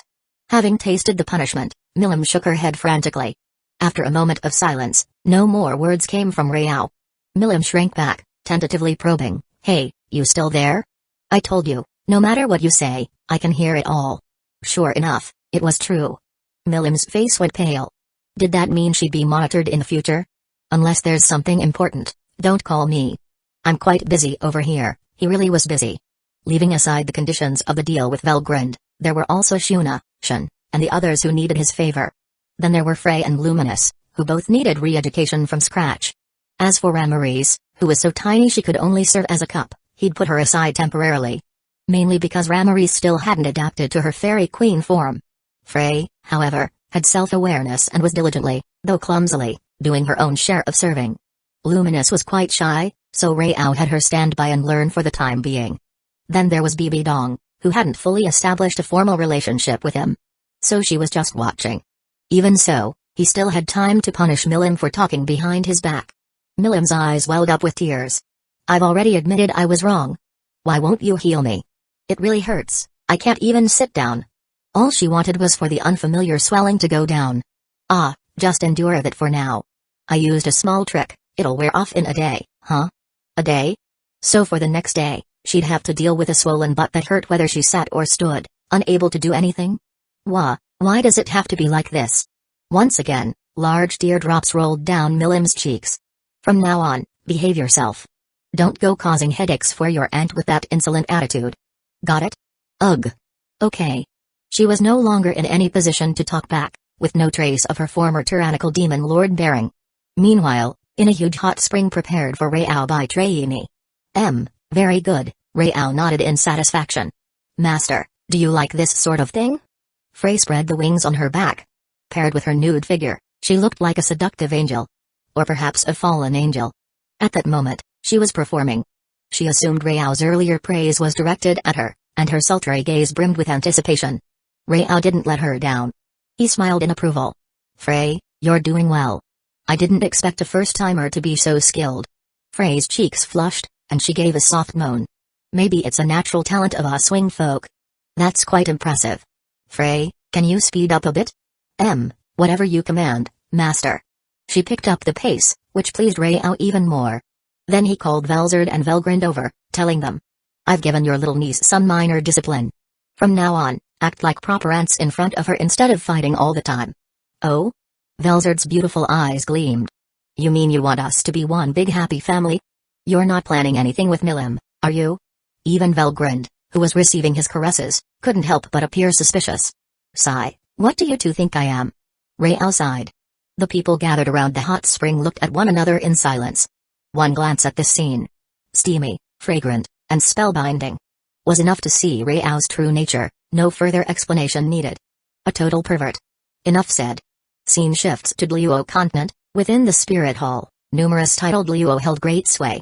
No one could easily obtain information about its major internal affairs. However, the Blue Lightning Tyrant Dragon clan wasn't as formidable. They couldn't manage to keep everything under wraps. Word had gotten out about Yu Zhao Gang, the son of Yu Chenzin, the Blue Lightning Tyrant Dragon clan's patriarch. A certain group with vested interests had caught wind of it, namely the Seven Treasure Glaze Tile clan, one of the top 3 clans. The Seven Treasure Glazed Tile clan was anything but weak.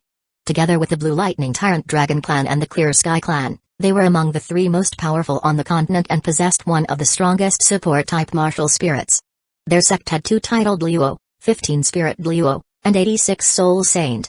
At that moment, there were 3 people in the grand hall of the clan. The entire hall was silent. A man was seated in the main seat, with 2 men standing by his side. One in white, one in black, both with upright bearing. The man seated in the main seat wore well-ordered attire. He had a refined appearance and elegant demeanor. He was frowning as he read the letter in his hand. This was none other than the Seventh Treasure Glazed Tile clan's current patriarch, who was also the imperial preceptor to the crown prince of the Heaven Empire, Ning Fengzi, a 79th level support-type spirit saint. As the wielder of the 7 Treasure Glazed Tile pagoda, he was hailed as the continent's #1 support-type soul master. After reading the letter, his expression was solemn, and he muttered quietly with a serious look, "A storm is coming." Chapter 323, Upheaval. Why is Rao popular? What's making you so solemn, Fengzi? Standing beside Ning Fengzi was a man as sharp as a divine sword. After reading the letter, Ning Fengzi's brow furrowed with worry. "Uncle Sword, Uncle Bone, take a look." He handed the secret letter directly to the 2 of them. He trusted them so much because they were the only 2 titled Luos of the 7 Treasures Glazed Tile clan. The man in white wore a spotless white robe. His hair and beard were all white. A head of silvery hair was neatly tied behind him. His features were unadorned, and his face was as delicate as a baby's. His expression was indifferent, as though he couldn't see anything around him. Yet merely standing there, he exuded an aura that seemed to say, "Heaven and earth and all living things exist beneath me alone." His name was Chen Xin, the guardian Luo of the 7 Treasures Glazed Tile clan and an honorary elder of Spirit Hall. He was a rank 97 peak power attack titled Luo with the title Sword. His martial soul was the 7-kill sword, rumored to be the strongest attacking titled Luo. He was also the clan's representative inscribed on a supreme pontiff's decree. The man in black had a face as withered as dead wood. His muscles and skin were sunken, his eye sockets deeply hollowed. He wasn't bulky with huge muscles, but his skeletal frame was shockingly large, making it seem as if his clothing was propped up by bones. His name was Gurong, another guardian Luo of the 7 Treasures Glazed Tile clan. He was a rank 95 defense titled Luo with the title Bone, possessing the Bone Dragon martial soul, reputed to be the most mysterious among the titled Luos. They were like 2 protecting deities of the 7 Treasures Glazed Tile clan, vital to its standing as one of the top 7 sects. Certainly, the clan's super support-type martial soul was important, but it could never have maintained its position without the support of Qinzin and Gurong. They had also watched Ning Fengzi grow up since childhood, so he naturally trusted them. Qinzin let out a slight exclamation of surprise after seeing the letter's contents. That made Gurong, who had yet to read it, itch with curiosity. "Old Sword, what did you see? Why do you both look so strange?" "Ah, Old Bones, what's your hurry? Here, take a look. We need to be prepared, the times are about to change." Qinzin didn't mind his friends teasing. That was just how they had always interacted. "I want to see what's got you 2 acting all mysterious." Grumbling, Gurong snatched the secret letter with his shriveled hand. Very soon, Gurong's eyes widened.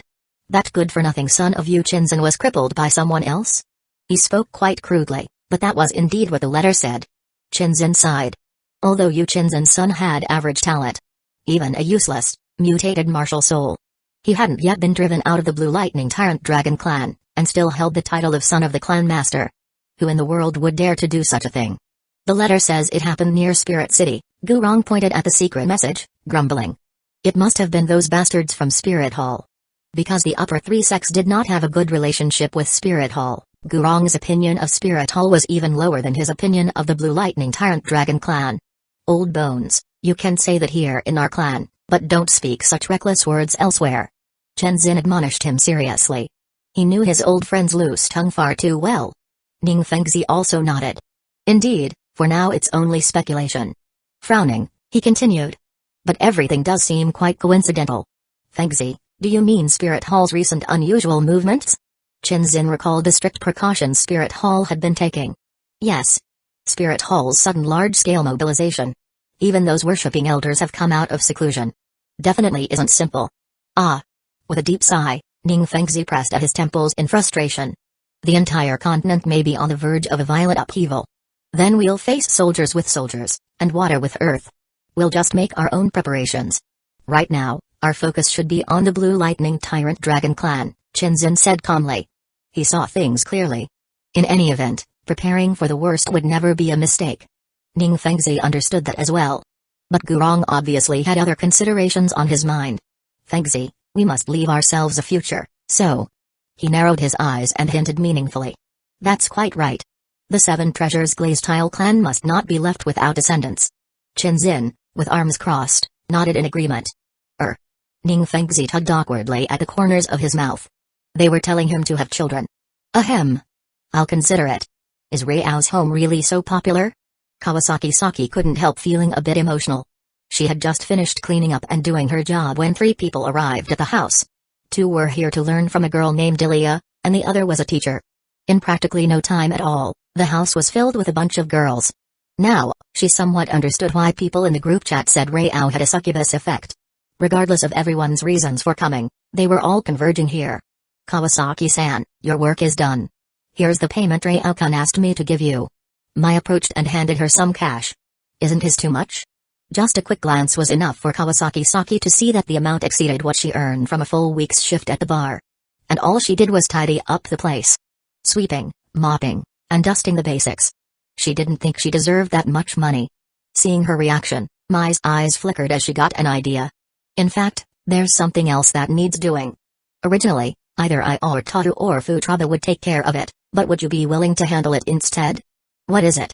I'd like to hear more. Kawasaki Saki's eyes lit up. If she could do more work, it would feel more natural to accept that payment. Follow me. Mai headed toward the main bedroom, and Kawasaki Saki hurried after her. Chapter 324, Critical Condition. Under Mai's guidance, they led her to the master bedroom. Pointing at some clothes on a nearby chair, she pressed a hand to her forehead in exasperation and said, "It's just washing these clothes. They have to change their clothes every day at that household, especially undergarments, because there's a very, very perverted Rao at home. A beast who can charge in at any moment." Alright. Kawasaki Saki agreed to this job right away. Not only that, she even planned to wash everything by hand, thinking it was the only way to earn her high pay honestly. Then I'll leave it to you, Sakurajima Mai said meaningfully, patting her on the shoulder before leaving. Kawasaki Saki walked up and reached out to pick up the clothing. The first item was a conspicuous men's suit. Obviously Rao's. It was her first time washing a man's clothing, so she definitely felt embarrassed. Even so, she mustered her courage and took it. One piece after another, she noticed something strange. Many garments had been violently torn. At first, she was only slightly puzzled. Until she found some extremely outlandish lingerie. At that moment, she immediately understood how those torn clothes had ended up that way. For a while, she stood there staring at the big bed in the room, lost in thought. Her imagination ran wild. It seemed that something she dared not even picture had taken place here. At the Yotsuba household. Shiba Miyuki returned home for the weekend. Originally, she should have been quite happy, but the inexplicable older brother, Shiba Tatsuya, who kept following her around, soured her mood. She found it baffling to suddenly have an older brother, and it was even more irritating that he seemed to monitor her every move. Throughout the trip, Shiba Miyuki never said a single word to him. Once inside the house, everything was tidy and quiet. "Mom, I'm back," Shiba Miyuki called, but her mother did not respond. Clang. A sudden noise came from the direction of the master bedroom. Shiba Tatsuya glanced over coolly, narrowed his eyes slightly, and took out his CAD, preparing his magic. "Miyuki." Shiba Miyuki's ears twitched. She seemed to hear her mother weakly calling her name. "Mom." Startled, she dashed straight to the master bedroom and pushed the door open. Ugh! A strong, pungent medicinal smell assaulted her senses. Inside, a pale figure was trying to stand by, steadying herself against the bed. It was her mother. Though she looked frail and exhausted, Miyuki still recognized her. "Mom." Without hesitation, Miyuki rushed forward to support her mother. Once on the bed, Shibuya, Miyuki's mother, leaned feebly against the headboard. She was about to speak when cough, cough, cough. A violent fit of coughing prevented her from saying anything further. Her hand, which covered her mouth, was smeared with fresh blood. "Mom, what's wrong? What's happening to you?" Seeing her mother in such a state, Shiba Miyuki grew so anxious that tears began to fall. Meanwhile, Shiba Tatsuya, this supposed son of Shibuya, stood by with a cold, detached look, doing nothing. Given his position, it was not surprising. He wasn't truly Shiba Mia's child and was, in many ways, like a machine devoid of emotion. "Sister." Another voice came from outside. It was Yotsuba Maya, rushing in anxiously with a furrowed brow. Stepping into the room, she took in the scene at once. She knew her sister was at the end of her life, but she never expected it to come this soon. Worse yet, the very thing she least wanted had happened. Mia had intended to hide all this from her daughter, but now Shiba Miyuki had come back unexpectedly and seen everything. Family head.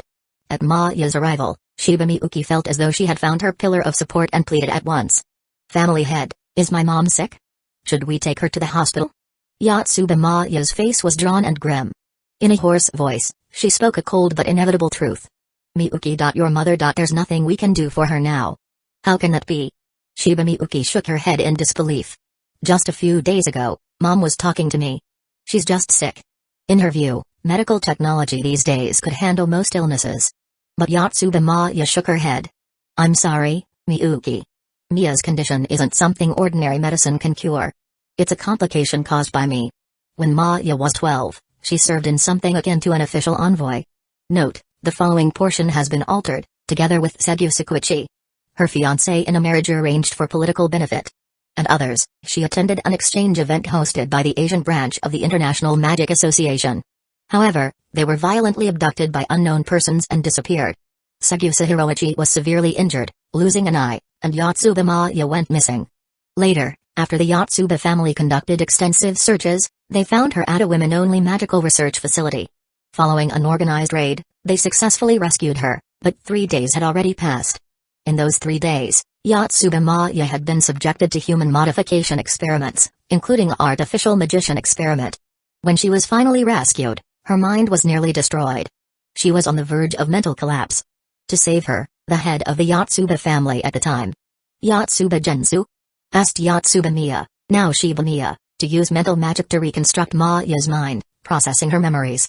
Because Mia's mental magic could interfere with a person's spirit but not erase memories, Gensu told her to convert all of Maya's recollections, her experiences, into knowledge. Effectively, all of her personal memories were turned into data. That was how they pulled Yotsuba Maya back from the brink of complete mental death.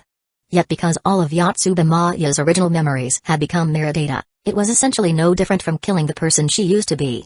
As a result, although Shiba Mia and Yotsuba Maya appeared to be sisters, there was always an invisible barrier between them. After what had happened to Maya, Shiba Mia carried a profound guilt, as though she had killed her own sister with her own hands. She repeatedly overused her mental interference magic as a form of self-punishment. Long before she was 20, she had already spent 10 years in and out of convalescent hospitals because of that overuse. Her body was now riddled with complications. Unless a miracle occurred, there was no saving her. With a heavy heart, Yotsuba Maya recounted her history with her older sister. It was the first time Shiba Miyuki had heard any of it, and she stood there, dazed. Shiba Mia, for her part, gazed for a long time at this younger sister. Another person's perfect copy, in her mind. Before finally looking away. Even though she addressed Maya as her sister, even as she faced death, she couldn't truly see Maya that way in her heart. She believed she had already ended her real sister's life at the age of 12. She had no desire to lift that barrier. Yotsuba Maya, for her part, simply treated her as a different person altogether. Chapter 325, Miyuki's Trade. Miyuki. Shiba Mia slightly parted her dry lips and spoke weakly. Mom. Miyuki. Maya was right. I'm afraid I won't be able to take care of you anymore. Cough, cough. Shiba Mia's eyes, filled with longing, watched Shiba Miyuki with deep affection and reluctance. She reached out a trembling hand, wanting to touch Miyuki. Miyuki hurriedly clasped her mother's hand and pressed it against her cheek, her voice choked with sobs. Mom, don't say that. You're just ill, you'll definitely get better. Her heart and body trembled. Hearing the same words from both the family head and her own mother made her realize it might be true. Her mother was going to leave this world. Such a blow felt like a bolt from the blue to her. Shiba Mia was still very happy to hear Miyuki's words of comfort. But at this moment, she wanted more than anything to have a proper look at her daughter. And also, she lifted a finger slightly to wipe away Miyuki's tears. Miyuki, before I go. Cough, cough. There's something I've been hesitating to tell you. Cough, cough. A violent fit of coughing caused blood to trickle from the corner of her mouth. Her breath was faint, and her words were disjointed. Miyuki felt a searing pain in her heart. She pleaded. Mom, please don't talk anymore. I'll take you to the hospital right now. Even if there was only a sliver of a chance, she had to try. It's useless. Shiba Mia shook her head bitterly. She understood her own condition too well. Her body and mind were already riddled with wounds, Staying alive to this point was a miracle in itself. She dared not hope for more. She was satisfied just to see Miyuki grow up healthy. But there were still regrets. Such as watching Miyuki marry and have children. Her gaze drifted naturally to Shiba Tatsuya, who stood straight not far away. A faint darkness flickered in Shiba Mia's eyes. She was terribly afraid that once she was gone, Miyuki would no longer be able to control her own destiny, even though the current head of the Yotsuba family, Yotsuba Maya, had offered her assurances. Shiba Mia's emotions were tangled, and Miyuki's were just as conflicted. How could she stand by and watch her mother pass away? Yet she realized in this moment that aside from offering comfort, she could do nothing else. Why? Why is this happening? Miyuki's sobbing did not cease. Suddenly, a thought flashed through her mind. She remembered the chat group's existence. She jerked her head up. That's right, there's still a way. Shiba Mia heard her muttered words and assumed it was just Miyuki refusing to accept her imminent passing. She was about to soothe her daughter. But saw Miyuki's expression turn resolute as she said, "Mom, I will save you." "Rao, were you guys enjoying yourselves just now?" The tiny Ramarise flew to Rao's ear as he was surrounded by the others. She had been watching from the sidelines for a while, noticing that everyone who interacted with him seemed blissful yet somewhat embarrassed. Even that ever-expressionless Luminous had shown the same look. She was curious. Was it really that pleasant? Rao grabbed the towel on his shoulder and threw it at her, nearly knocking her into the water. Why are you doing that all of a sudden?" Pouting, Ramarise pulled at the towel with an indignant glare. "Haha, just saying you're so small. Even using you as a cup would be difficult. Hurry and get used to your other form, then you'll understand how comfortable it is once you experience it." "Blah, you perv." Realizing what Rao was hinting at, Ramarise flew up to his face and made a silly face. Rao was about to pull his arm free from the grasp of Shuna and Shin, who were clinging on both sides, to grab Ramarise. Even if she couldn't be a cup, maybe she could hold on to a pillar and lick it. Ding. Shiba Miyuki has sent you a trade request, trade content, save her mother, ding. Please set your trade conditions, huh? Rao paused mid-motion. What's wrong? Shizu, who was leaning on him, noticed the slight change in his demeanor. Look at the group. Rao said briefly, then posted in the chat group, Rao, Shiba Miyuki, I've received your trade request. Aizawa Shizu, oh, so that's what's going on. Stella, what's happening? Mikoto Misaka, Shiba Miyuki, are you in trouble? Shiba Miyuki, Rao, please save my mother. She's dying. This was her last lifeline. Rao. By all rights, Miyuki's mother should have passed away long ago, but things had clearly changed from what he knew. Rao, I can see you're in a hurry, but I need to remind you of something. Rao, all you can offer in trade are your Jin-based magic, your CAD, and the rights to your body. Rao, but I'm not interested in your Jin magic or your CAD. Frieren, so that leaves only that option. Maiko Yotsuya, eh? Rao isn't even interested in magic? Taru, he is powerful enough to bring about the end of the world with a wave of his hand. Why would he need ordinary magic? Maiko Yotsuya, ah. I see. Haha. It was indeed a harsh reality. Which meant, for Miyuki to secure Rao's help, there was only one thing left to trade. Shiba Miyuki, I know exactly what I'm doing. Her gaze was resolute. In choosing to initiate the trade, she had already thought it through deeply. She was seeing her mother, who raised her, so frail and exhausted for the first time. Pain filling her heart. She couldn't ignore those feelings, she wanted to do something for her mother. Shiba Miyuki, Rao, I beg you, please save my mother.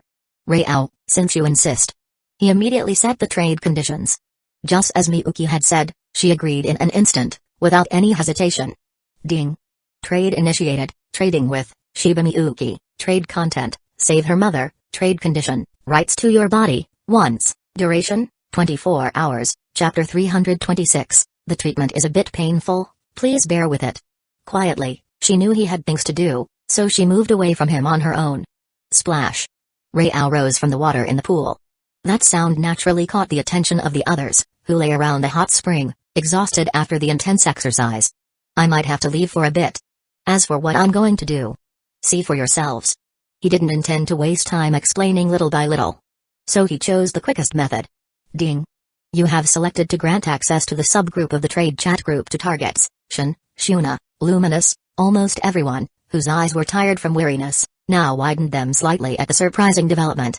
Rao then made his way to stand before Bibi Dong. Looking at his lithe, perfect muscle tone and physique, Bibi Dong's face grew ever more flushed. From start to finish, she had been on the sidelines. Perhaps because she never agreed to Rao's advances, he never made a move on her. Yet Bibi Dong knew she'd been thoroughly lost in confusion during this whole time. Even when the hot spring water occasionally bumped her, her hands under the water did not stop making small movements. She couldn't help it. Rao and the others had stirred the entire hot spring into a highly charged atmosphere, and she couldn't avoid being swept up in it. So, now, being this close and feeling Rao's presence, she lowered her head shyly. That look, as if letting him do as he pleased, was very tempting. But Rao unfortunately had other matters to handle. The reason he came over to Bibi Dong was that she hadn't crossed the line like the others had. He was still unsure what would happen if he traveled from one world again to trade in another. Ding. Your confusion has been detected. Hint, the trade in this world is complete. Once you choose to initiate another trade in a third world, the trade in this current world will be considered finished. Any people who traveled here with you will be sent back to their original world. That's rather considerate. That put his worries to rest. Donger, once I leave, you'll be sent back to your original world. Go get dressed. Bibi Dong nodded obediently and quickly got dressed. Rao confirmed he would travel to another world. Just then, about to depart, Bibi Dong suddenly rose up on tiptoe and pressed a kiss to Rao's lips. In a gentle voice, she said, Rao, next time we meet, I don't want to be yours. Oh? Rao smiled, somewhat embarrassed. You don't mind my extreme fickleness? She very much wanted to say that she did mind. After all, who doesn't have at least a little selfishness in them? But not long ago, she had personally witnessed how crazy Rao's power in battle could be, and she was scared. She simply couldn't imagine what it would be like if she faced that intensity alone. She might actually die from the pleasure. Furthermore, the outcome was already settled. Even being strong enough to surpass titled Luo, or even gods, had bent the knee to Rao, so what hope did a mere person who had yet to reach titled Luo level have of holding on to lofty ambitions? Still, she had a small hope. As long as when you look at me, I'm the only one in your eyes. That's enough. A very modest wish. But Rao shook his head in response. In an instant, Bibi Dong felt an icy chill in both body and heart. Was even that tiny wish impossible to grant? Yet reality was otherwise. Rao leaned into her ear, his lips moving to whisper something. Bibi Dong's eyes widened at once. Then, the world spun, and she vanished from that world. She reappeared back in the Supreme Pontiff's palace at the very moment she had left. Dong Nei, you're back. Lan Fuzhi, who had been standing guard, came over at once. Suddenly, she twitched her nose and sniffed around Bibi Dong. There are so many scents. And Rao's too. She wasn't a dog, yet her sense of smell was sharper than a dog's. Bibi Dong, momentarily lost, came back to her senses. Lan Fuzhi stared at her in puzzlement for quite a while and asked. Dong Nei, your knees and face are really red. Did your spirit power go wrong? No, I just finished soaking in a hot spring, so I'm still overheated. Bibi Dong gave a perfunctory reply. Looking evasive, she said.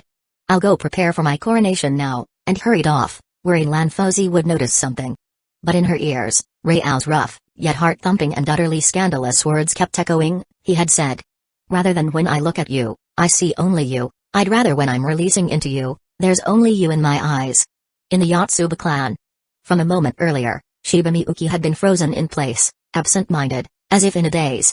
Believing she was unable to accept the reality that she was about to die, Shiba Mia tried to speak comfortingly. Miyuki, don't be sad. Ahem, I'm only.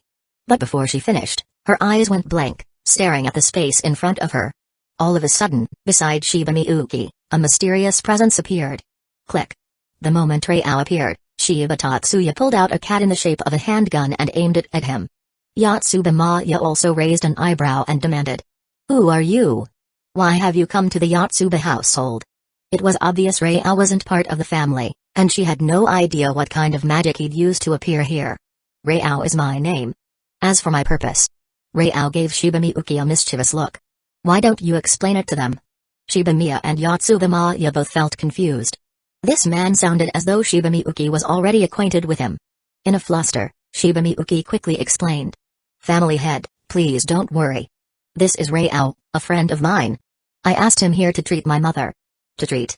Yotsuba Maya sighed helplessly. Miyuki, you should know I have no reason to lie to you about her condition. I do. Cough. Even speaking had become difficult for Shiba Mia. The constant coughing was growing weaker. A sign of her life reaching its end. Panic seized Shiba Miyuki. With tears in her voice, she clutched Rao's hand. Rao, please, save my mother. Miyuki, keys. Even Shibamiya was confused now. Ma'am, I'm your daughter's friend, Rao said, stepping forward to get a closer look at Shibamiya. Though her complexion was deathly pale and she looked thoroughly haggard, the graceful figure beneath couldn't be concealed. And off to one side were those twin sisters with remarkable appearances, so no doubt if her health were restored, she would be a real beauty. But this wasn't the time to admire. Ma'am, please do not move. The healing might itch or sting a little, so bear with it. Chapter 327, Healed, Grateful and Fearful. It's going to sting a bit, so please bear with it. Rao's words had barely left his mouth when he grasped Shibamiya's hand. Ah. Yatsubamaya's eyes narrowed sharply.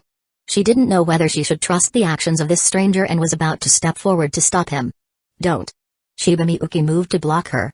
Yatsubamaya said sternly, Miyuki, he's not a member of the Yatsuba family. We can't trust him. No, he's my friend. I can't trust him. Shibamiyuki stood firmly on Rao's side. Compared to the Yatsuba family, she trusted the members of the chat group far more. In her mind, the person most worthy of her trust was her mother, followed by everyone in the chat group, and only then the Yatsuba family.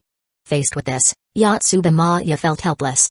She herself knew that Shibamiyuki felt neither kinship nor belonging to the Yatsuba family. I'm sorry, Miyuki. With an apologetic tone, Yatsubamaya used an acceleration magic, darting past Shibamiyuki like an illusion and rushing at Rao. She gave the order, Shiba Tatsuya, restrain her. As the head of the Yatsuba family, she could not allow an outsider to act freely on their territory. Especially someone so mysterious that even his arrival was inscrutable. Shibamiyuki readied her CAD to stop them. Don't move. A dark gun barrel suddenly pressed against her forehead. It was the cold-faced Shiba Tatsuya, following the order to hold her in check. Humphrey. At that moment, Rao clicked his tongue in annoyance. I'm in the middle of saving someone here. Why all the fuss? He cast an icy glance at Shiba Tatsuya. And don't ever point a gun at the person I've set my sights on, whoever you are. Crack. The gun in Tatsuya's hand suddenly shattered. At the same time, an invisible force slammed into his abdomen. His face twisted as he coughed up blood, his body sent flying like a kite whose string had been cut. Yatsubamaya, meanwhile, was startled to find her visions in disarray. She couldn't control them at all, making it impossible to form a spell. It was as though there was something before her that her visions instinctively feared. And her body felt as if it were stuck in deep mud, unable to move even an inch. Boom. Shiba Tatsuya crashed right through the door and landed who knew where in the courtyard, his life or death uncertain. Rao withdrew his hand from Shibamiya. He looked down on Yatsubamaya, now frozen in place like a puppet. Where her eyes once held the dignity of the Yatsuba head, now they were filled mostly with confusion.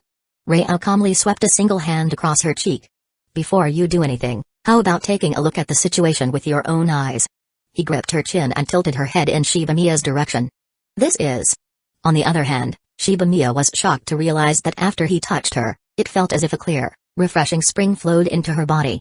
Cells once on the brink of death now surged back to life. In just the blink of an eye, she felt as though she'd been entirely reborn. Brimming with vitality, she felt both delighted and at a loss.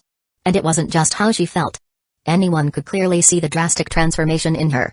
The once withered, pallid look had vanished, replaced by a healthy glow. Her entire complexion was now beyond compare to what it had been just moments ago. Mom, why you are better now. Overjoyed, Shibamiyuki came forward. I'm not sure myself, but my body feels unexpectedly light. Ma'am, I've already adjusted and healed you. From your body to your mind, there shouldn't be any problems now, Rao explained, then cautioned, of course, a sudden change like this might cause some discomfort, so take your time to adjust. It really is true. Mia found it all utterly unbelievable.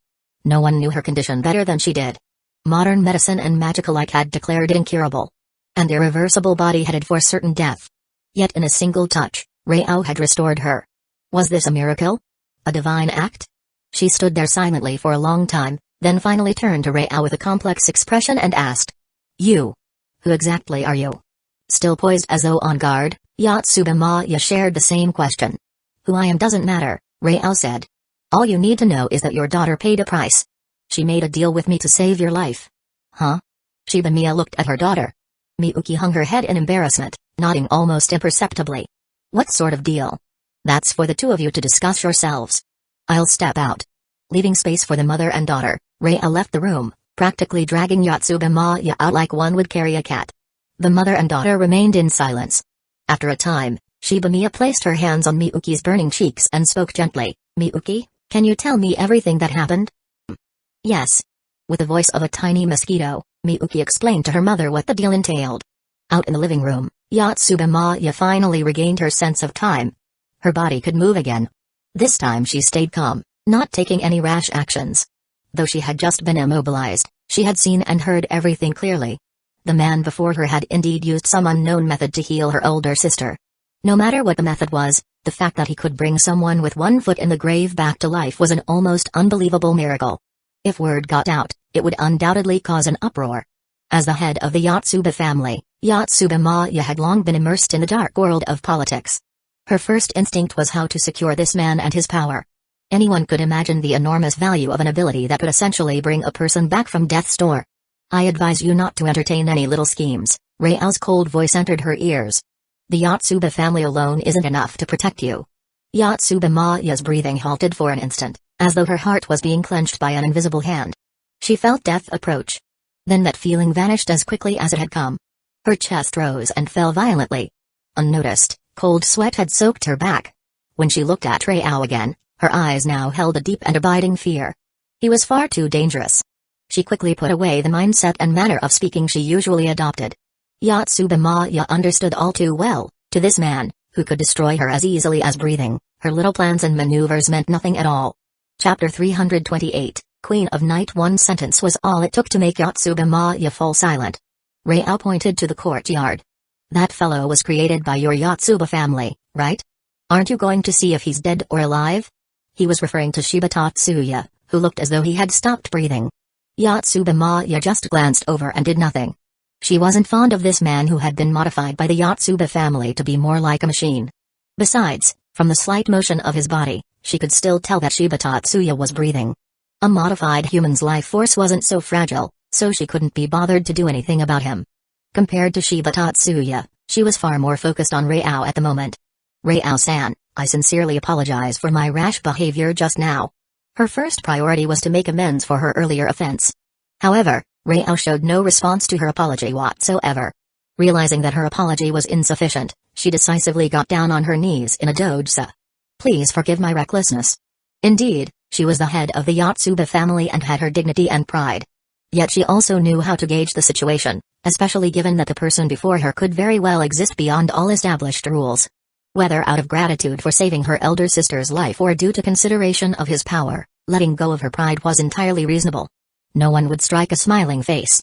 Since she was so sincere, Reiao wouldn't make things difficult for her. Offering her a few reassuring words cost him virtually nothing. I accept your apology. I'm not interested in your Yotsuba family anyway.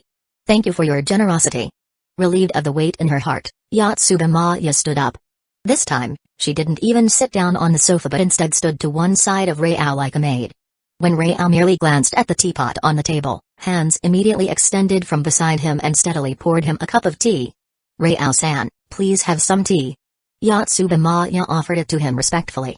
A look of interest appeared in Reiao's eyes. You're indeed fit to be the family head, you really know how to handle things. He took a sip and set the cup down.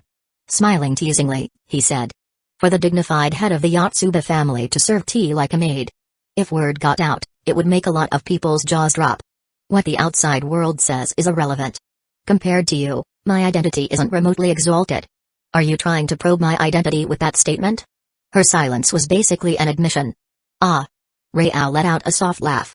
Don't worry, I wouldn't bear a grudge over something like this. If there's anything you'd like to ask, just ask openly. I don't mind telling you whatever I'm willing to share. Reiao's directness caught her off guard. Alright, then I won't beat around the bush. Relaxing a little, Yatsubamaya asked the question that had been on her mind. May I ask where you come from? Someone like you shouldn't be unknown or nameless. He was capable of healing someone who was on the brink of death. Someone modern medicine had deemed incurable. He also had an incomprehensible method of subduing both her and Shiba Tatsuya with ease. Besides her current status as head of the Yotsuba family, she was known as one of the world's strongest magicians. Nicknamed the Queen of Night and the Demon King of the Far East. Even so, she couldn't even determine what type of magic he was using. A person like that shouldn't be completely unheard of, yet despite her deep involvement in political circles, Yatsubamaya had never heard of a man named Reiao. Reiao glanced at her and replied calmly. Don't be so narrow-minded. If your view is limited to just this city, or even this planet, you'll never see even a fraction of who I really am. This planet? Yatsubamaya's breathing visibly faltered, and her pupils shrank. You aren't an alien, are you? She wasn't joking. It was a wild but still plausible guess, given her inability to fathom him and his cryptic words. Raoul's expression darkened. You really think I look like E.T. or something?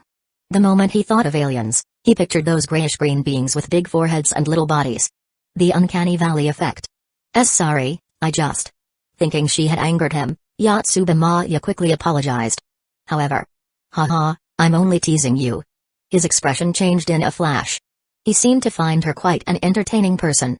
While I'm not an alien, I suppose in your eyes it wouldn't be much different. Raoul said, slowly and distinctly. I come from another world. You could call it a different dimension. Another world?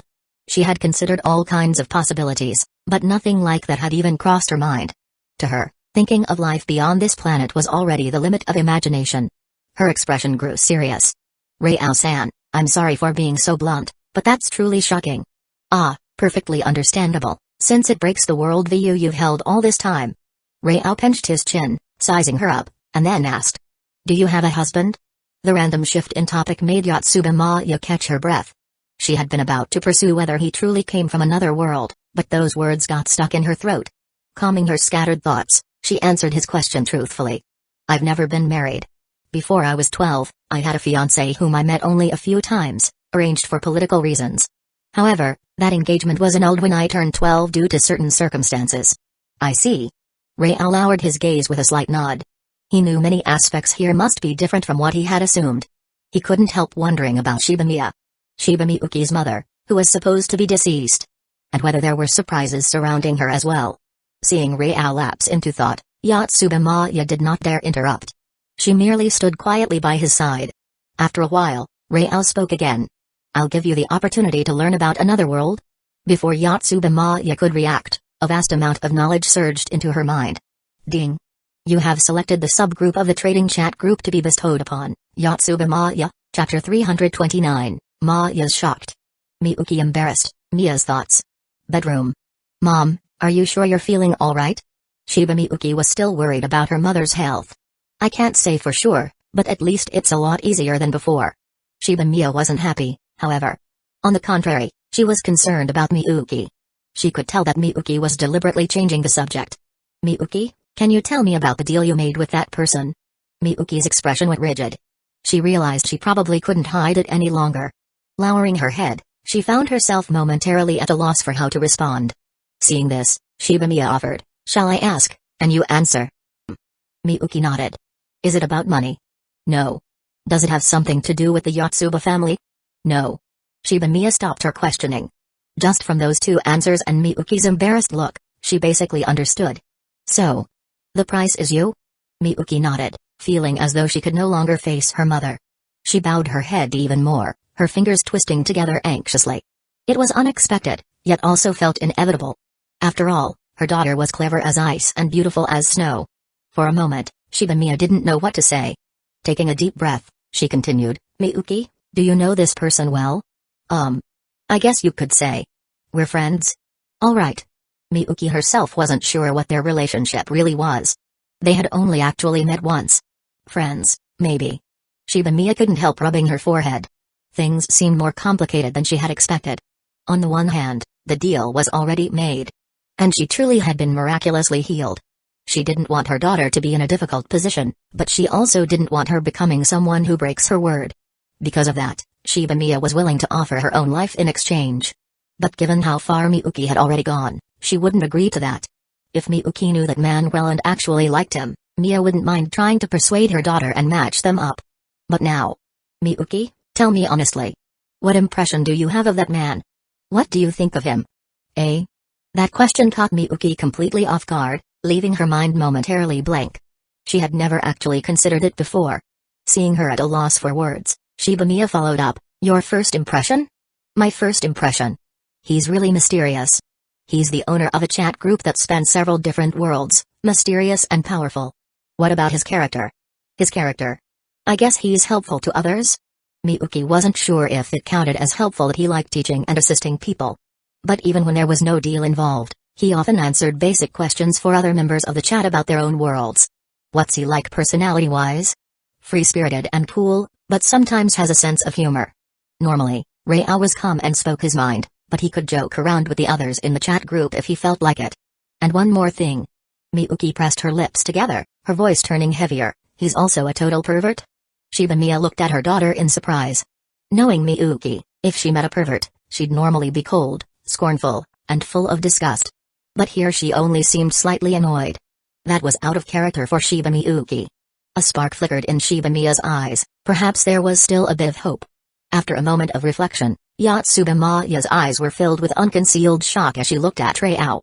Through the chat group, she had learned of Rao's identity. He was the master of a group that linked different worlds, someone who could travel between them by making trades. She finally understood why he was here. It was part of the agreement with Shiba Miyuki. But as for the details of that deal... Click. Just then, the bedroom door opened. Only Shibuya came out. She walked gracefully over to Rao and bowed. Rao-san, thank you for healing my damaged body. From Maya's point of view, the healing effects were obvious. Not only was Mia's complexion visibly healthier, but she also moved more freely. Her sister no longer looked like someone whose body had been drained by overusing magic. Before Rao could respond, she knelt down just like her sister had moments ago. Shibuya pleaded. Rao-san, Mia, ask that you change the terms of your agreement with Miyuki. No, Rao replied bluntly. Shibuya lifted her head but didn't back down. She spoke in earnest. Rao-san. If you wouldn't mind, please let me take Miyuki's place. Sister?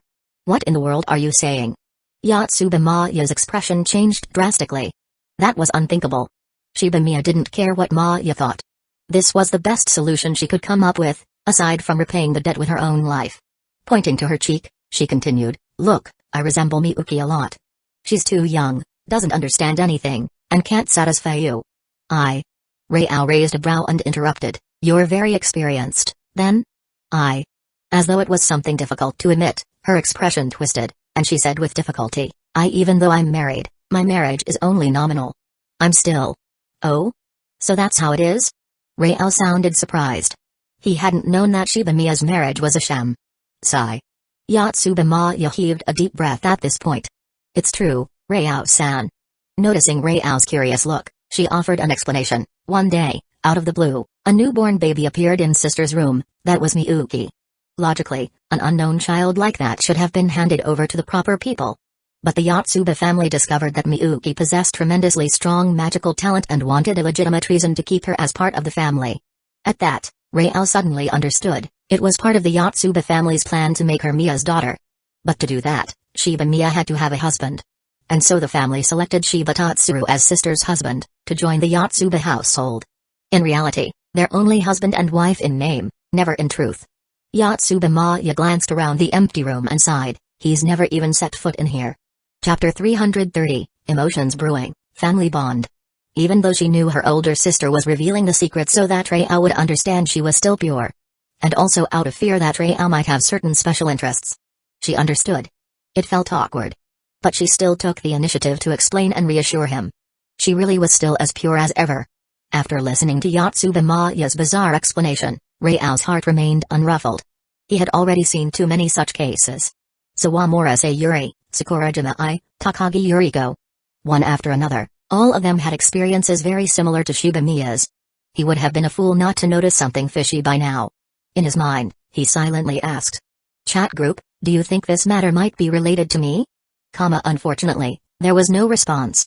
Rao could not be bothered to dwell on it. After all, it was only something that benefited him without doing him any harm. However, in that case, why do you think you have so much experience? Shibuya caught her breath. This topic made her feel deeply embarrassed. She replied in a trembling voice. Because I occasionally use my hands. Yatsubamaya felt as though the image she had of her sister was falling apart. She herself had tried it before. Rao gave a short snort of laughter. You're oversimplifying it. Experience? Actual practice isn't something you can just simulate with your hands. I can learn. Whatever you want me to do, I'll do it. Shibuya spoke words that made her face redden. Having learned the rules of the chat group, Yatsubamaya felt so awkward she almost wanted to bury her face. She never would have imagined her older sister had such a side. Rao, amused by Mia's earnestness, reached out his hand. Realizing his intention, Shibamiya placed her hand on his. Then he easily pulled her to her feet. She had not even steadied herself. Suddenly, he moved in close to her, stopping barely a palm's width away, so that their gazes met. Rao said. "Mrs. Shiba, you really do present a tempting proposition." Ugh. Shibamiya's face took on a faint flush. He was talking about her. Even Yatsubamaya standing behind them couldn't help feeling startled, because she had exactly the same appearance as her sister. But Rao abruptly changed his tone. "The terms of the trade are set in stone for now and aren't up to me to change, so I'm sorry. Though it sounds self-absorbed, if you've fallen in love with me at first sight, you can just tell me directly." By the time a stunned Shibamiya processed his words, Rao had already slipped past her toward the bedroom. She, on the other hand, raised her fingertips to her lips in amazement. "Just now. Sis, he just kissed you." Yatsubamaya walked up and said quietly. "Yes." Mortified and furious. Only she knew what a special person Rao was. But the one who'd caught his attention was this naive older sister. Well, at Maya's words, Mia realized the feeling on her lips was real. Her cheeks flared red like a ripe apple. Embarrassing as it was, that had indeed been her first kiss. "Stop yelling. He's already gone in." Yatsubamaya cut short her shock. Only then did Shibamiya remember there were pressing matters. She turned, about to stop him. Just as she reached for the door, Yatsubamaya grabbed her wrist. Sighing, she said. "Sis, you can't stop this." "Maya? Do you know something I don't?" The abruptness of her restraint made Mia realize something was off, as though Maya had known all along what was about to happen. "I do know something that you, sister, don't." In this world's group chat, it was only Maya and Miyuki. Mia wasn't part of it. "But I can't tell you. You can only ask Rao yourself." Mia studied the Maya standing before her. Although she did not truly think of Maya as her younger sister, she believed Maya would not lie to her. So she slowly lowered her hand. Right then, both Shibamiya and Yatsubamaya heard sounds coming from inside the room. "Did you hear all of that?" After Rao entered the bedroom, he saw Shibamiyuki sitting on the bed with dull eyes, quietly weeping. "Yes." Shibamiyuki nodded, looking aggrieved. Knowing her mother could not help her, and having finally faced reality, she had grown so nervous she could not stay calm. So she ended up eavesdropping at the door. It was her first time learning that she was not actually her mother's biological daughter. This was undoubtedly a heavy blow for her. No wonder she had never met her father. No wonder her father had not come, even when her mother was on the brink of death. So her so-called father was never really her father at all. Everything fell into place. At some point, Rao had already sat down beside her and gently wiped away her tears, speaking softly, "Whether she's your real mother or not doesn't matter." It doesn't matter? Shibamiyuki was at a loss. What matters is that she loves you. She treats you as if you were her own daughter. She was even prepared just now to take your place in paying the price. Rao gave her a hug and a shoulder to lean on. "So, knowing how deeply she cares for you, do you still think it matters whether or not you're her real daughter?" An onlooker sees clearly. If Shibamiya was willing to give herself up for Miyuki, wasn't that love? His words woke her from her confused daze. In that instant, the knot in her chest was untangled, and Shibamiyuki suddenly understood. That's right. Mom does love me. Even if I'm not her real daughter, she is still my mom. She had briefly been thrown off by the series of shocking revelations and lost her usual rationality. Had it not been for Rao, she could not have come out of that dark mindset so quickly. Now she thought of her mother's situation again. And the impression she had of Rao. It seemed she could add warm and dependable to it. Even entrusting herself to him. Well, she wouldn't mind. Outside, hearing the conversation between the two, Shibamiya covered her mouth and burst into tears. But they were tears of joy and relief. Yatsubamaya felt a twinge of envy at that kind of love, but she believed she was unworthy of it. She was only another person carrying Maya's memories and experiences. However, Shibamiya suddenly wrapped her arms around her. "Sister," that was the address that fell from her lips. She had already gone through life and death, and now Miyuki, too, had acknowledged her. She felt at peace. Sister. It was the first time she had heard that word from Mia's mouth. Even Maya couldn't help trembling at heart. Because this was the familial bond she had always longed for. Chapter 331, Hand-Washed Clothes, Heartwarming Bedtime Story. Originally, it should have been a lovely, heartwarming scene of family affection. Wah! Yet it was abruptly cut short by Miyuki's startled cry. The two of them realized what had happened. After one brief moment of shy, awkward eye contact, they simultaneously looked away. While they stood there, feeling awkward and at a loss. PFFT. Shiba Tatsuya suddenly sat bolt upright from the ground. He had woken from unconsciousness. But in the very next moment, ugh! His eyes rolled back, and he fell into unconsciousness once again. Sister? Yatsubamaya looked questioningly at Shibamiya. It turned out Shibamiya had used her own magic to attack Tatsuya's mind. Humphrey, don't think I don't know. This is just one of those stunts the old folks in the Yotsuba family pulled. They brought him here on purpose to get close to Miyuki and eventually have a child with her. Shibamiya's gentleness vanished, replaced by a sharp gaze. Yatsubamaya could not deny it. Those old, stubborn elders of the Yotsuba family, holding considerable authority, had set their sights on Miyuki's prodigious talent. They wanted to tie Miyuki firmly to the Yotsuba family, have her bear children who would inherit her gifts. That was their imagined bright future for the Yotsuba family. But Shibamiya had now returned in full force. She said coldly. Sis, after coming back from the brink of death, I can feel I've gained even greater power. She had no idea what power Rao used to heal her, but even just that trace amount of energy had benefited her tremendously, granting her new strength. Now that she had acknowledged her younger sister's identity, Shibamiya, free of any lingering emotional burdens, wanted to use her power to protect her family.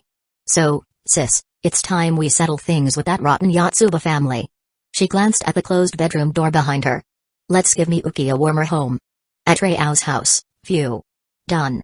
Kawasaki Saki wiped the sweat from her forehead, feeling a wave of satisfaction as she looked at the clothes she had just hung up. However, seeing how some of those clothes were clearly not everyday wear, but rather intimate, she couldn't help but blush. While hand-washing them, she had noticed and felt certain residual evidence that let her know those garments had indeed been used. She felt torn between embarrassment and a bit of disgust. Still, she gritted her teeth and kept scrubbing. She wanted to be sure she got paid. So she even hand-washed Rao's underwear. Fortunately, once she got used to it, it wasn't so bad. Now she was finally done. All set? Just then, Mai appeared behind her, surprised at how composed Kawasaki Saki was. If it had been the old me, I probably couldn't have stayed this calm, Mai thought. Ahem, I just finished. Kawasaki Saki cleared her throat, trying to cover her embarrassment, then changed the topic. Did they already leave? There was no noise coming from the living room anymore. Their tutoring session ended quite a while ago, Mai explained. It's getting late. Tata is making dinner now. Why don't you stay and eat before you head home? Mai was genuinely inviting her. She wasn't about to let someone who had worked so hard go home hungry. This. Saki's stomach growled softly. She really was hungry. And it's hard to decline such hospitality. So, a bit embarrassed, Kawasaki Saki said. Thank you so much. Sorry for imposing. By evening, even though it was only a single encounter, just over an hour long, Rao had stayed in the bedroom all the way until dusk. It was simply because Miyuki was different from anyone else he had been with. After they finished, she held onto his hand, refusing to let go, as if she were a fragile little bird. And she really was still too weak to handle too much. Rao, however, didn't mind providing her that sense of security. He held her and spoke with her about many things she normally wouldn't dare mention. Hashiba Miyuki let out a long yawn. Seeing this, Rao pinched her delicate nose in a playful gesture. If you're sleepy, just sleep. We've talked about so much that you've basically told me every detail from your childhood. Ugh. Her face flushed scarlet. Now that the barrier between them was gone, it felt as though their hearts were pressed right up against each other. She had confessed so many things that, as a Yotsuba family member, she would never normally share with Chapter 332, Proactive. On the other side. What are you doing? Rao, who was about to go out, saw Shibamiya and Yatsubamaya kneeling before him on one knee with utmost respect. Yatsubamaya lowered her head and said, Rao-san, we ask you to become Miyuki's husband. The Yotsuba family will forever pledge its loyalty to you. Shibamiya's expression was complicated. But he still said, many of the Yotsuba family's stubborn members have already been cleared out. From now on, there will be only one voice in the Yotsuba family. Both how swiftly they acted and the decisions they made took Rao by surprise. You say you want the Yotsuba family to be loyal to me. Personally, I don't care about that. In other worlds, I might be a king or a demon lord or something. Having power in this world doesn't bother him all that much. But shouldn't you ask Miyuki's opinion about making me her husband? Shibamiya and Yatsubamaya froze in place. Oh right. They seem to have overlooked Miyuki's feelings. For now, just treat it all as a transitional period. Don't overthink it, Miyuki will consider things for herself. Rao looked at Shibamiya. Aren't you curious why, even though you yourself are very appealing to me, I still chose Miyuki? Shibamiya's face instantly turned red. Yes, I am curious. Maya said she knows something I don't. Then I'll tell you. Ding. You have chosen to grant the sub-chat group of the trading chat group to the target, Shibamiya. Everything you want to know is in the chat group. Go look for yourself. I should get going, too. I hope that next time we meet, we can become one family. With a smile, Rao's figure disappeared from their sight. Shibamiya quickly grasped the new knowledge in her mind. So that's how it is. She turned to look at Maya with a strange expression. What's your relationship with Rao? Why was I invited to the chat group before you? Yotsuba Maya's pupils widened slightly. Incredulous, she said. Sister, are you suspecting I'm seducing Rao? Shibamiya blinked her crystal clear eyes innocently. I can't help it, I'm just thinking about Miyuki's happiness. Mom, what in the world are you talking about? Miyuki, who had been secretly listening behind the door, finally couldn't contain her embarrassment and burst into the room, her face bright red. It was as though her mother had completely decided that Rao would become her husband. Oh dear, Miyuki heard everything. Shibamiya didn't look embarrassed in the slightest. Instead, she squinted her eyes with a smile, sizing up her daughter, who possessed a uniquely mature charm. Miyuki, don't blame me. I suspect that given your personality, you probably wouldn't go looking for a second boyfriend, right? Shiba Miyuki fell silent. Because what her mother said was true. She was very traditional. Since she had already given her all to someone, she couldn't bring herself to accept a second person in the future. She would rather live alone for the rest of her life. Besides, aside from complaining that Rao was a shameless pervert, she didn't really dislike him. Noticing that Miyuki wasn't reacting too strongly, Mia breathed a small sigh of relief. At least there was hope. Shiba Miyuki didn't say anything, just turned around angrily, glared at them, and then went back to her room, slamming the door in one swift motion. I'm going to rest. Don't bother me. Mia and Maya exchanged smiles and left wisely. I'm back. Is no one here to welcome me? Rao returned home. Everyone was still eating dinner, and no one greeted him. Mai gave him a dismissive glance. Did you take a bath yet? No bath, no dinner. Fine, I'll go take a bath, okay? Mai was still as sensitive as ever about everyone's smells. Kawasaki Saki, who was quietly eating, was taken aback. So this was how Mai and Rao got along. So casual? Just then. I'm done eating. Futaba picked up her bowl and chopsticks, placed them in the dishwasher in the kitchen, and went back to the second bedroom. But moments later, she walked out of the room holding some clothes.